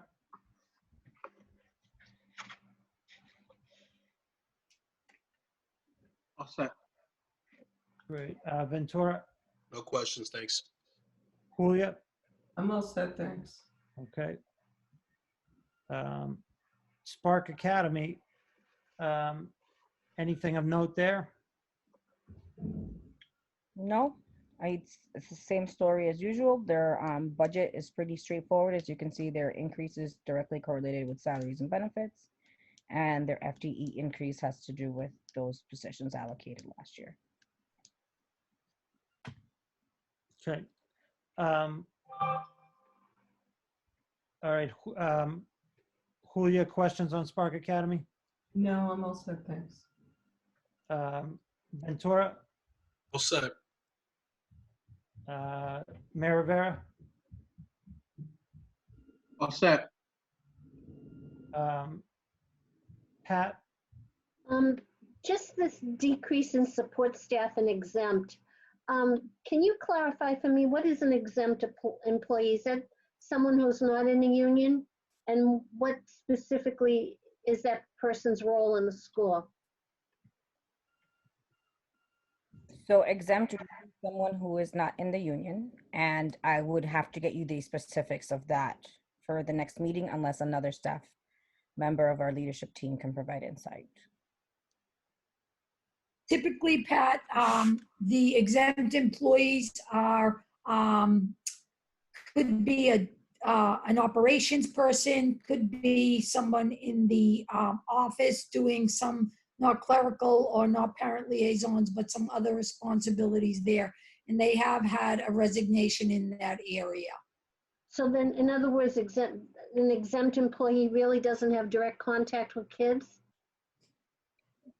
Well, they have direct supports to kids. They are not in a direct classroom or in a space where they necessarily interact with students every day. But I would say that every person in the building has a direct impact on kids. I would just say that theirs is a little less. All right, what I should have rephrased it as classroom. All right, thank you.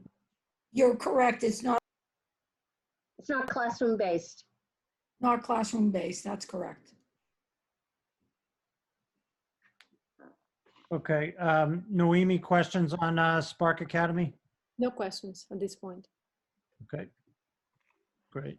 Up Academy, Leonard, anything of note there? Nope.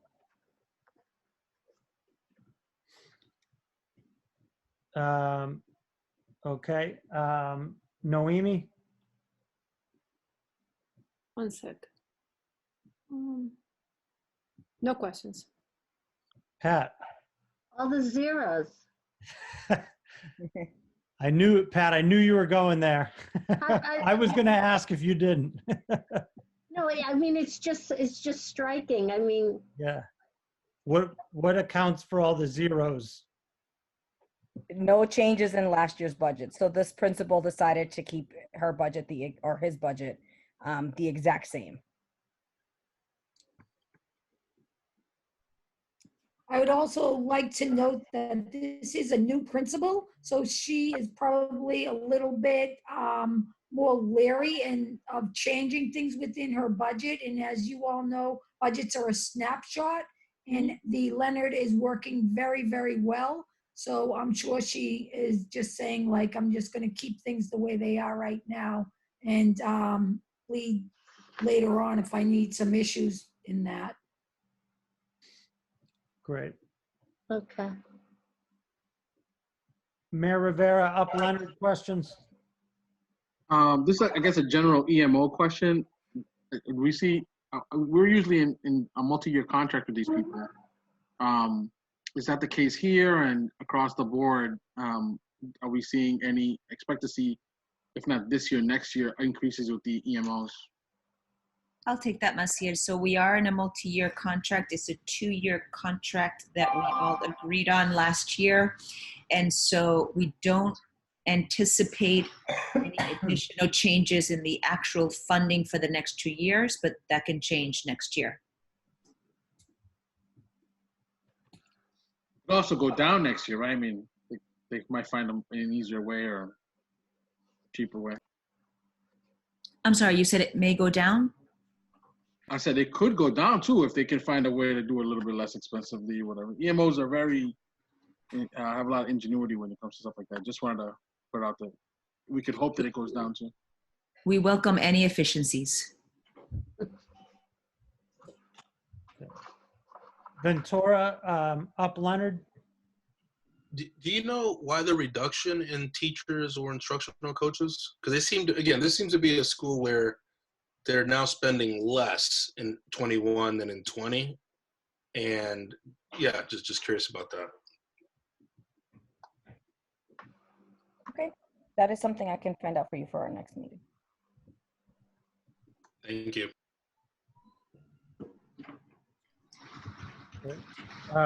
Julia, questions on up Leonard? Yeah, I have the same question that Ventura just posed, especially when we're looking at the enrollment, which has increased for this year, and yet their salaries seem to be going down. So if we could get an answer on that, I'd appreciate it. If I might add for that question, is that they had some higher end staff that had left. So when we do the budget, as you know, we project out what that number is going to be in giving everyone that latitude. So they could have had some big changes in what was from last year's budget to this year's budget in terms of their staffing. It doesn't necessarily change the staffing level completely. I just want to be clear on that. All right, we will get additional information on it, right? Correct. Thank All right, great. And Maciel, I have a running list here, but if you can, I take it you're keeping a list as well? I am keeping a list as well, which I would love to cross-reference with yours if possible, just Okay. to make sure we don't miss anything. No, that's great. And I'm glad to hear that because I'm worried my list is incomplete. So Sure. that would be great. We can exchange emails after. Okay.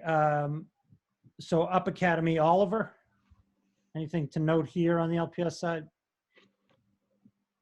Nope. Wow. Okay. Julia, questions on Up Academy, Oliver? No,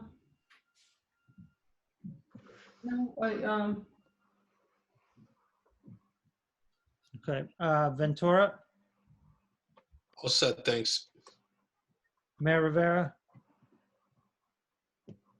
All set. Pat, You know my question, Yep. zeros. zeros. And I'm just wondering, all right, go ahead. Again, I think the schools, both schools are operating at different levels. If you look at the MCAS results of testing, and I'm curious why the Up Oliver principal didn't make any adjustments to her her school based on some of the test results that I see from last year. I don't know, all those zeros, I guess, bother me. Yeah, thank you, Pat. I think, as you know, Up Oliver has been one of the schools that we give additional supports to, and it is one of our EMO schools. And so internally, they have made changes that are cost neutral to address the academic needs, both the social, emotional, and academic needs. It doesn't always translate into dollar amounts, as we all know, to turning around a school. That money is one of the resources, but the skills and will of the people, and then their scheduling and how they redeploy folks also matters in this case. So we work very closely with the EMO, with Up and their coaches and their staffing, and feel confident this is the right budget for them. Can I ask you one more question, Superintendent? Of course. The Up Oliver and the Up Leonard, are they operated by one group? Is it one group that is like the umbrella over these two schools? Yes. Okay. All right. Noemi, questions on Up Oliver? So my only question is that, the explanation of why the variances for the most part is zero, it makes sense. But the other question that I have beyond that is this school, has it met the maximum capacity? And if not, if they're expecting to increase the number, wouldn't that lead to increase in expenses? And I guess it's the same question for both schools. Sure. So the enrollment for both of the Up middle schools is on, I would say, the smaller side for our middle schools, but that's part of our agreement with the Up network with respect to the actual enrollment. Up Leonard, we've right-sized. Last year, I think you all remember, we moved a class from the Arlington Middle to Up Leonard. Up Leonard, also their square footage is quite small, as is Up Oliver, because they're sharing space in the North Common complex. So those are the other things that we keep in mind with both the schools. Okay. Okay, thank you. You're welcome. Great. All right, the Bruce. Anything to note on the Bruce? No, the Bruce is also very straightforward. Okay. Noemi, questions on the Bruce? No questions. Pat? All set. Mayor Rivera? All set. Ventura? Good, thanks. Julia? All set, thanks. Okay. The Weatherby, anything to note on the Weatherby? I can tell you, to start with the Weatherby, they are very heavily funded on grants. Yeah, thanks. Okay. Julia, questions on the Weatherby? No, I'm fine. I imagine the variance in the purchase services and operating expenses, because this might have been one of the schools that was affected last year by the gas explosion. It's a question, I guess. Could that be the reason for the reduction in? So they actually receive a lot of grant funding for their extended learning time. So other than that, I'm not sure. I don't know if somebody else wants to chime in regards to their effect of them receiving any effects of the explosion last year. Sure, I'll jump in on that. This is Anne Marie. This budget does not reflect the cost to the gas crisis that happens on the south side of the city. I would echo Maciel saying that a lot of this has to do with grant funding that they will be receiving. They are in the process of potentially re-upping for a grant, and we're not sure of that. So that has a lot to do with those things that you're seeing there, especially in terms of enrichment. Okay. All right. Ventura, Weatherby? All set, thanks. Mayor Rivera, Weatherby? All set. Pat? All set. Noemi? All set. Great, okay. High School Learning Center? Anything to note here? No? Okay. Noemi, questions on High School Learning Center? No questions. Okay. Pat? All set. Okay. Mayor Rivera?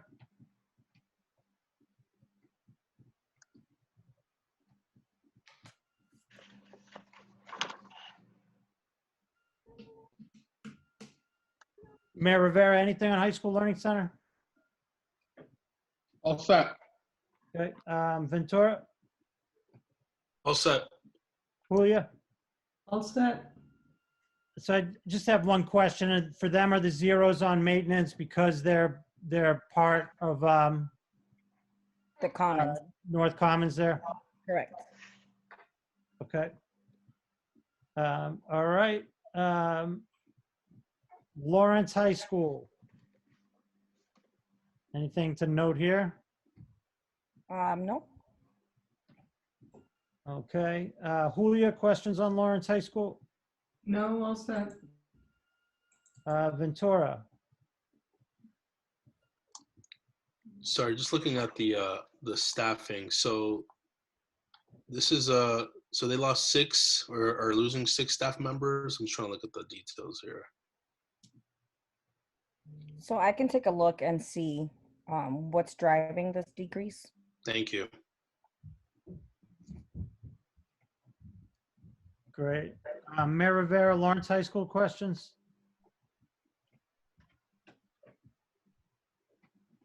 Am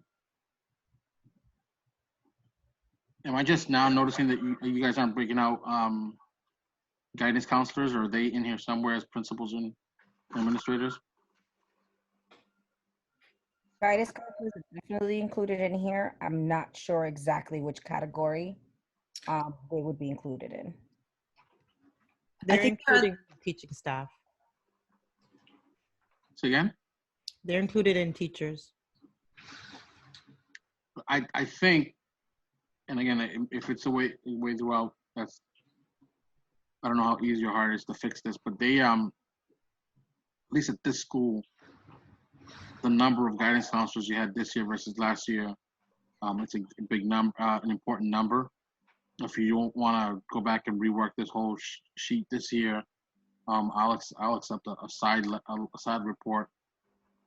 You know, anywhere there's guidance counselors, if they've gone up or gone down, I just want to see where that is. And you know, specifically at the high school, I think it makes more sense. But because I would hope that either they stayed flat or they went up, but I can't tell that from this. Sure, so that's that I can get when I get the detail on why the FTE decreased. I'll add that the additional guidance counselors that we are proposing for the campus are part of the SOA funding and proposal. Great. Okay, so we'll provide additional breakdown on guidance counselors for the second hearing. I'm happy to answer that question now, Okay, great. Chair Colony. There are no changes to guidance counseling staff. Can you give us a number? I believe we have 16 from last year and 16 for this year, with an addition and a request for an additional 6 staff. And is that SOA dependent? Yes, it is. Mayor, does that question answer your question? I mean, I guess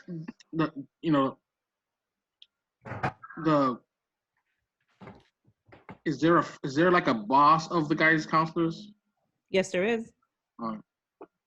And 16 guidance counselors for what, 4,000 kids, 3,700 kids? 3,200. 3,200? Mm-hmm. And this is a target for SOA? Yes, it is. A high target. Thanks.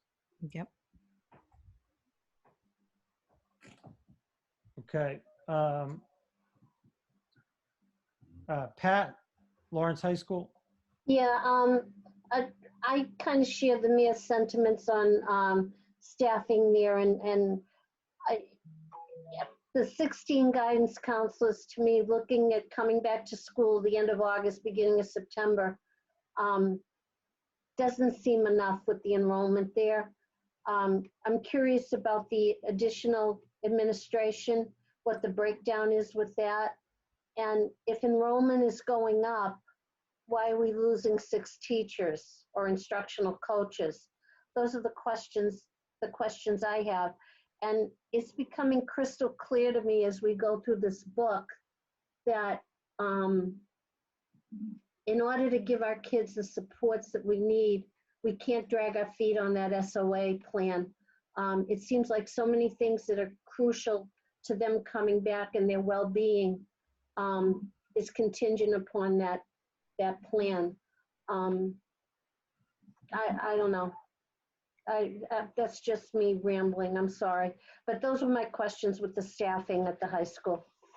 This is Mary. I just want to weigh in because the Office of Student Support is helping with counseling this year under our redesign. And I just want to make a distinction. We're all talking about guidance counselors. There's a distinction between a guidance counselor who's supporting college entrance and helping with those needs, and school adjustment counselors who we need for mental health issues, as well as another distinction with social workers. So I just want you all to be aware of that. We're thinking very clearly about those needed supports at the campus for sure, and at all of our schools as we look forward to the potential of SOA funding. So thank you all for raising it.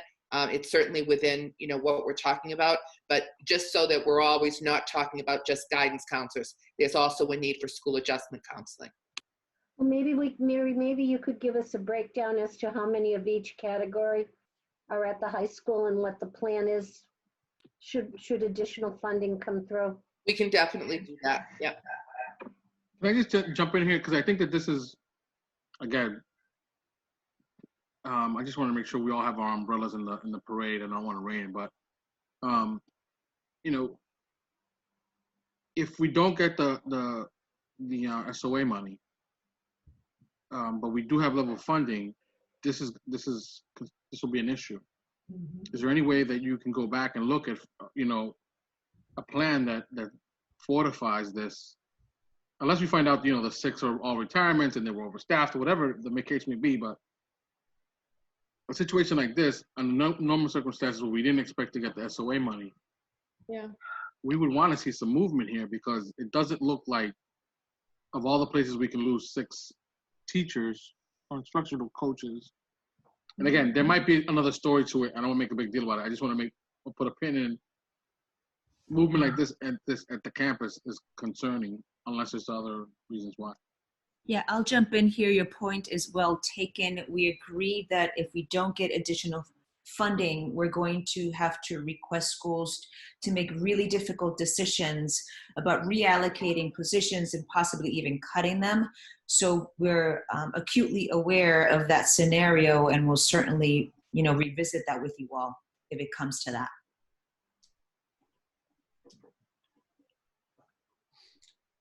Great. Noemi?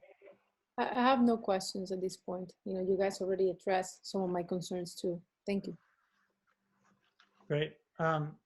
Superintendent, I do have one question on page 2 of Lawrence High School. I know we talked a lot last year about attendance rates and figures there. And I am just curious on sort of the status of the efforts around attendance at LHS.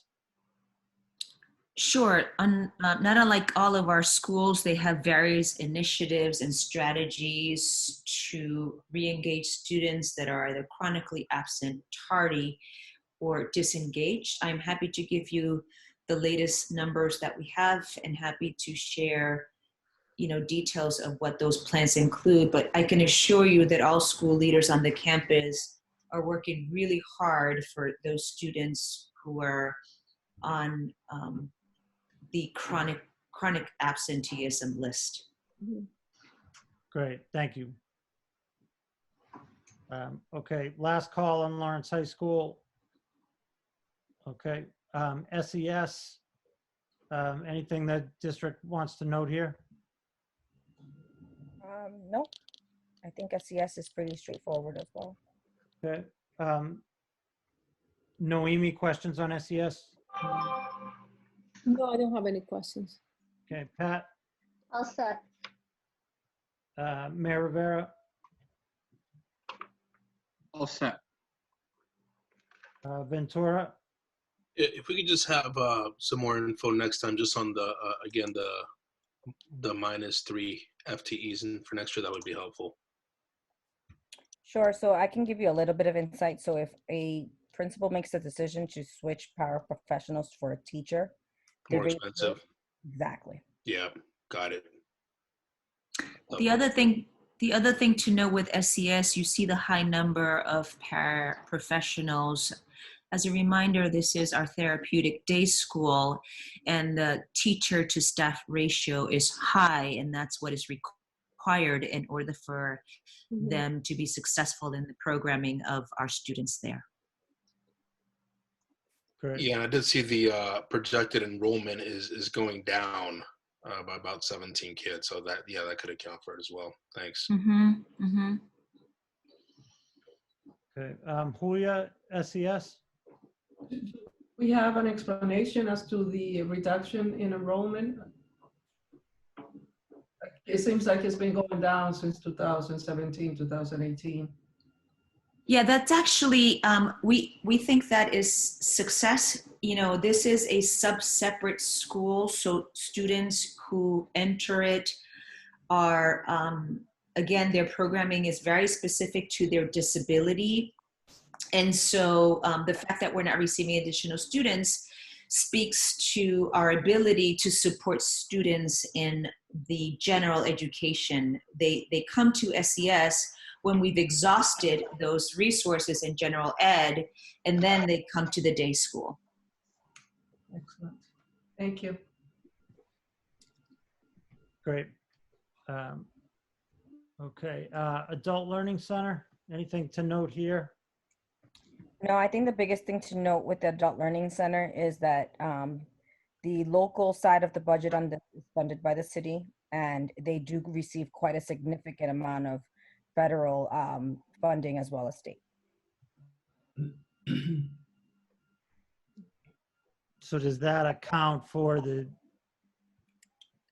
just the federal funding accounts for the sort of, The shifting, it does. Yeah. Because okay. we kept them level funded as everyone else, but they have quite a dynamic grant landscape in the school. Okay. Julia, questions on Adult Learning Center? No, I'm all set, thanks. Okay, Ventura, All set, thanks. Mayor Rivera,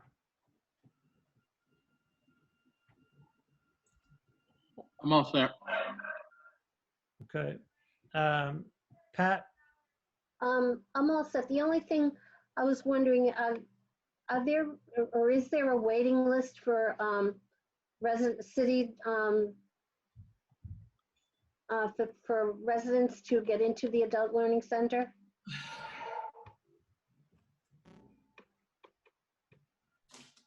I'm sorry, Pat, one more time with the I was just waiting list. wondering, is there a waiting list for admission into the Adult Learning Center? Oh, yes. So we are at capacity in part because of spacing challenges. Yes, there is a waiting list. Okay.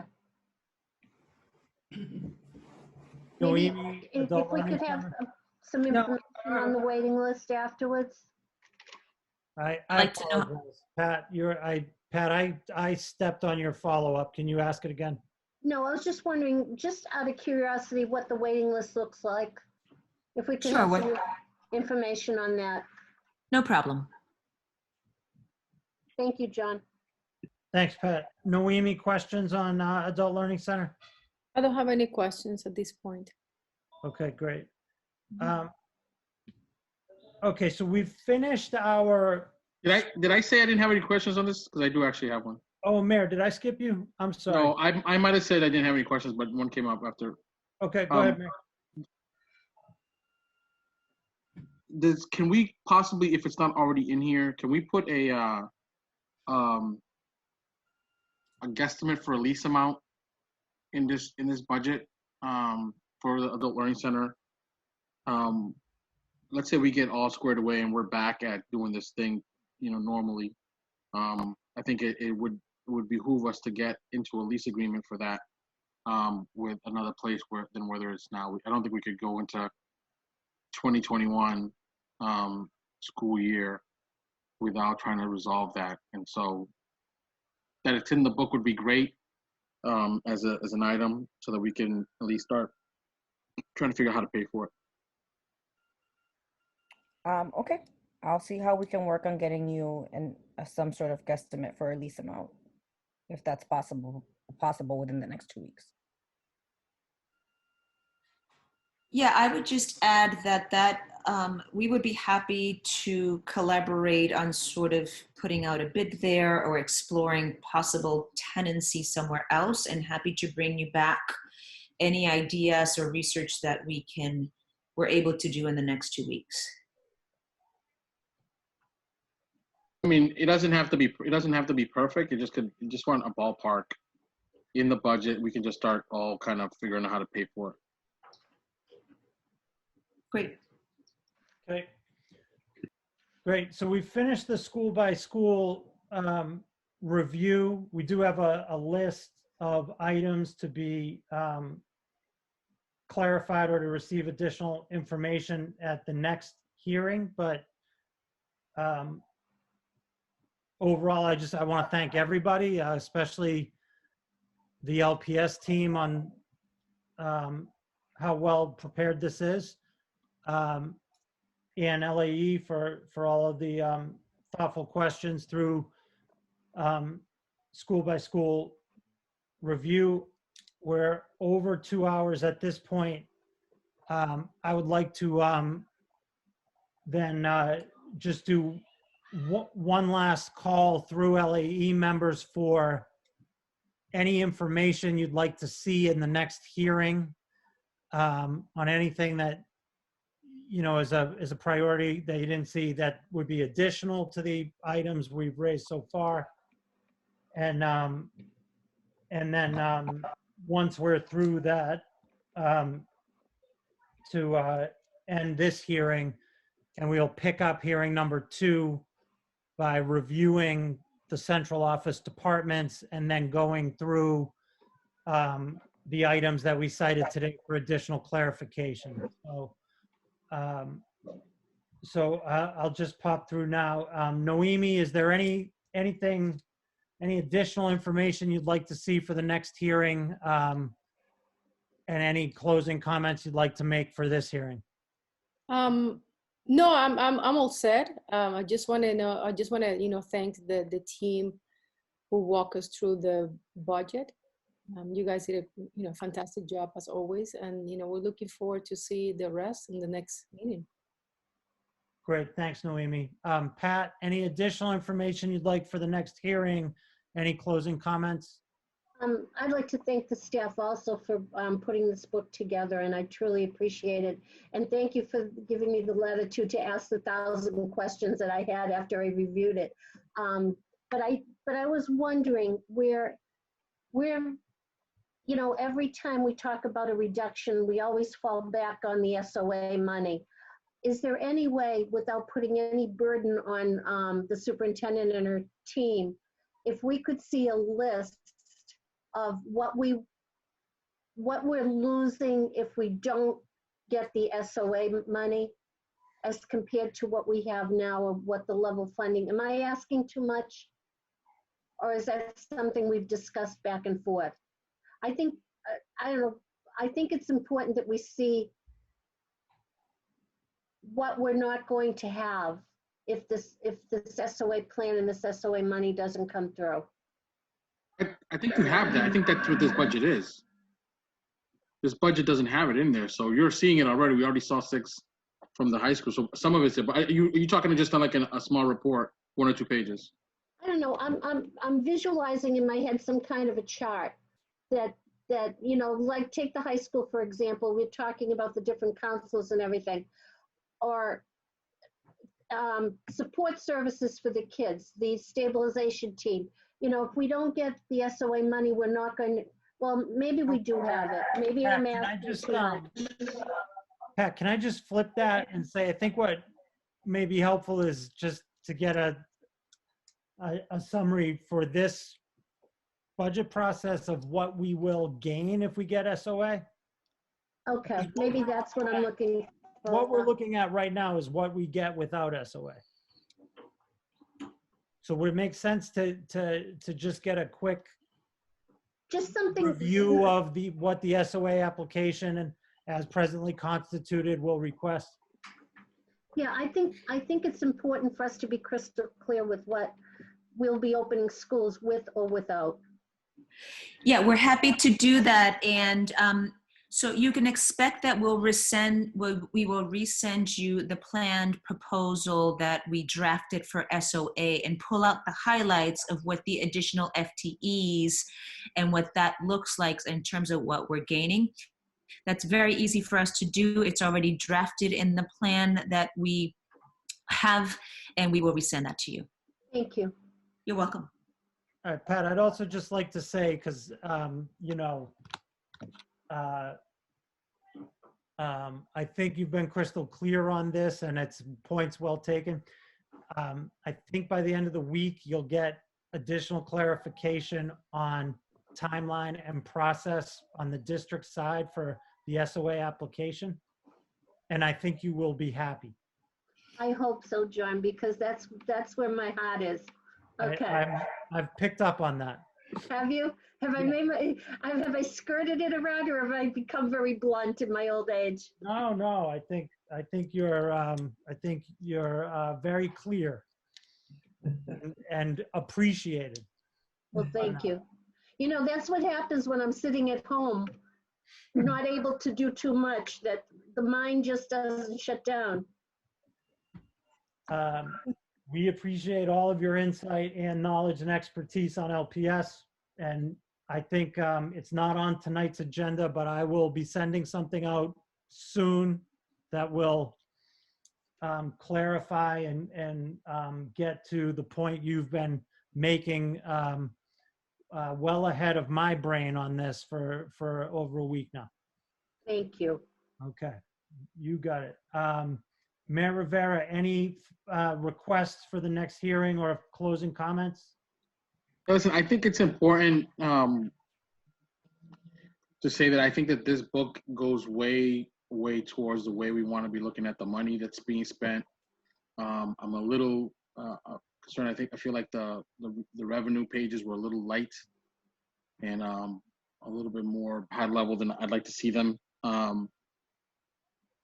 I know it feels like it's redundant. There's only really three real major areas we get, 3 or 4 real major areas we get money from. But I think that's rolled up. So the more detail we can get around the revenue would be greatly appreciated. Last year we did it was a spreadsheet and it talked specifically about which programs, and it was a little bit more clear and more granular, I should say. And so I'd really appreciate to see something around the revenues. Year-to-date numbers are important too, to see specifically how much we've spent. I know it's going to be skewed because we have been in this thing for a couple of weeks now, but I just think that also is telling. If you go 3/4 of the year and you didn't, spell 3/4 of the budget for whatever line item, it would be very helpful. I'm not comparing this to the book from last year. I'm trying to compare it within the numbers you gave us. So those are 2 things that I think are needed to have a more granular revenue numbers. Not just grants and a higher level. More granular grants run down. And something's wrong with my PDF version too, so it wasn't coming out really the way I could really tell. And year-to-date information. I don't need year-to-date for next meeting, but I think having more granular revenue numbers about, you know, what's coming in and when it's supposed to come in and whether or not we've gotten that money in yet this year. That's helpful to me. Okay, Great. so for the detail on revenue. Okay. And if it wasn't clear in there, I think this book is very good, and I'm excited about the direction this is going. I didn't want all the other stuff to get in the way of it, but I definitely do. That's all. Thanks, Mayor. Ventura, additional requests for the next hearing and closing comments? Just want to echo thank you both for the book, for the questions, for just the whole LPS team throughout this two-plus hour meeting, and look forward to the next one. I think just, capturing the questions, John, that you have, and, Maciel, we can make sure those are captured. And I think just what the mayor and Pat and others have added, I think would just continue to help the discussion. So, no, thank you. Great, thanks, Ventura. Julia, additional requests for information and any closing comments or questions? No, I think the requests that have been made, we're all on the same page in terms of wanting those explanations. And I too want to congratulate the superintendent and her team for their efforts in putting together this budget. Is easy to understand, it's easy to compare. So I want to thank them for all their time and effort. Thanks, Julia. Okay, so in addition to the questions that we had as we did the page by page today on that last round, I have a request from Pat for a review of the SOA proposal and what we will gain if we receive SOA. From the mayor, I have a request for a deeper level of revenue analysis for the next hearing, as well as a request for year-to-date numbers that is not necessarily specific to the next hearing, but that we would like to get a handle on before we finish the budget review process.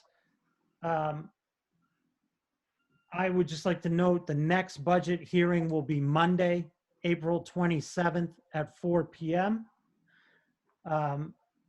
And thank the superintendent and her team for all the work on prepping this book and the good start that we're off to today. And Superintendent, I will turn it over to you for any last words. Thank you. So I really appreciate your thoughtful questions and your curiosity around what we have presented today. It's very helpful when you collaborate with us and ask us questions. It gives us some space to reflect and also to think back. I can assure you that we're going to compile this information and come back on the 27th. And if we're not able to do that, we will, be able to say why, but it's within our reach to bring back to you all of your requests, very reasonable. I want to thank the LPS leadership and specifically Maciel. This is her first year, as you know, and it's been quite interesting year for our new CFO, and I think she's done an excellent job. Yeah, huge thanks, Maciel. Great job, and thank you for guiding us tonight. Also just want to thank my LAE members for their attention to detail in this process and their willingness to go through this and on school by school, and to really make sure that we get a good feel on this. At this time, Chair would entertain a motion to recess this budget hearing, which will then be continued on April 27th. So moved. Second. The motion is from Member Silverio and seconded by Mayor Rivera. All those in favor? Aye. Aye. All those opposed? The motion carries. At this time, we are in recess with the intent of continuing our budget hearing on Monday, April 27th. Thanks, everybody, and have a great night. Thank you. You Have a too, great night. Doug. Thank you so much.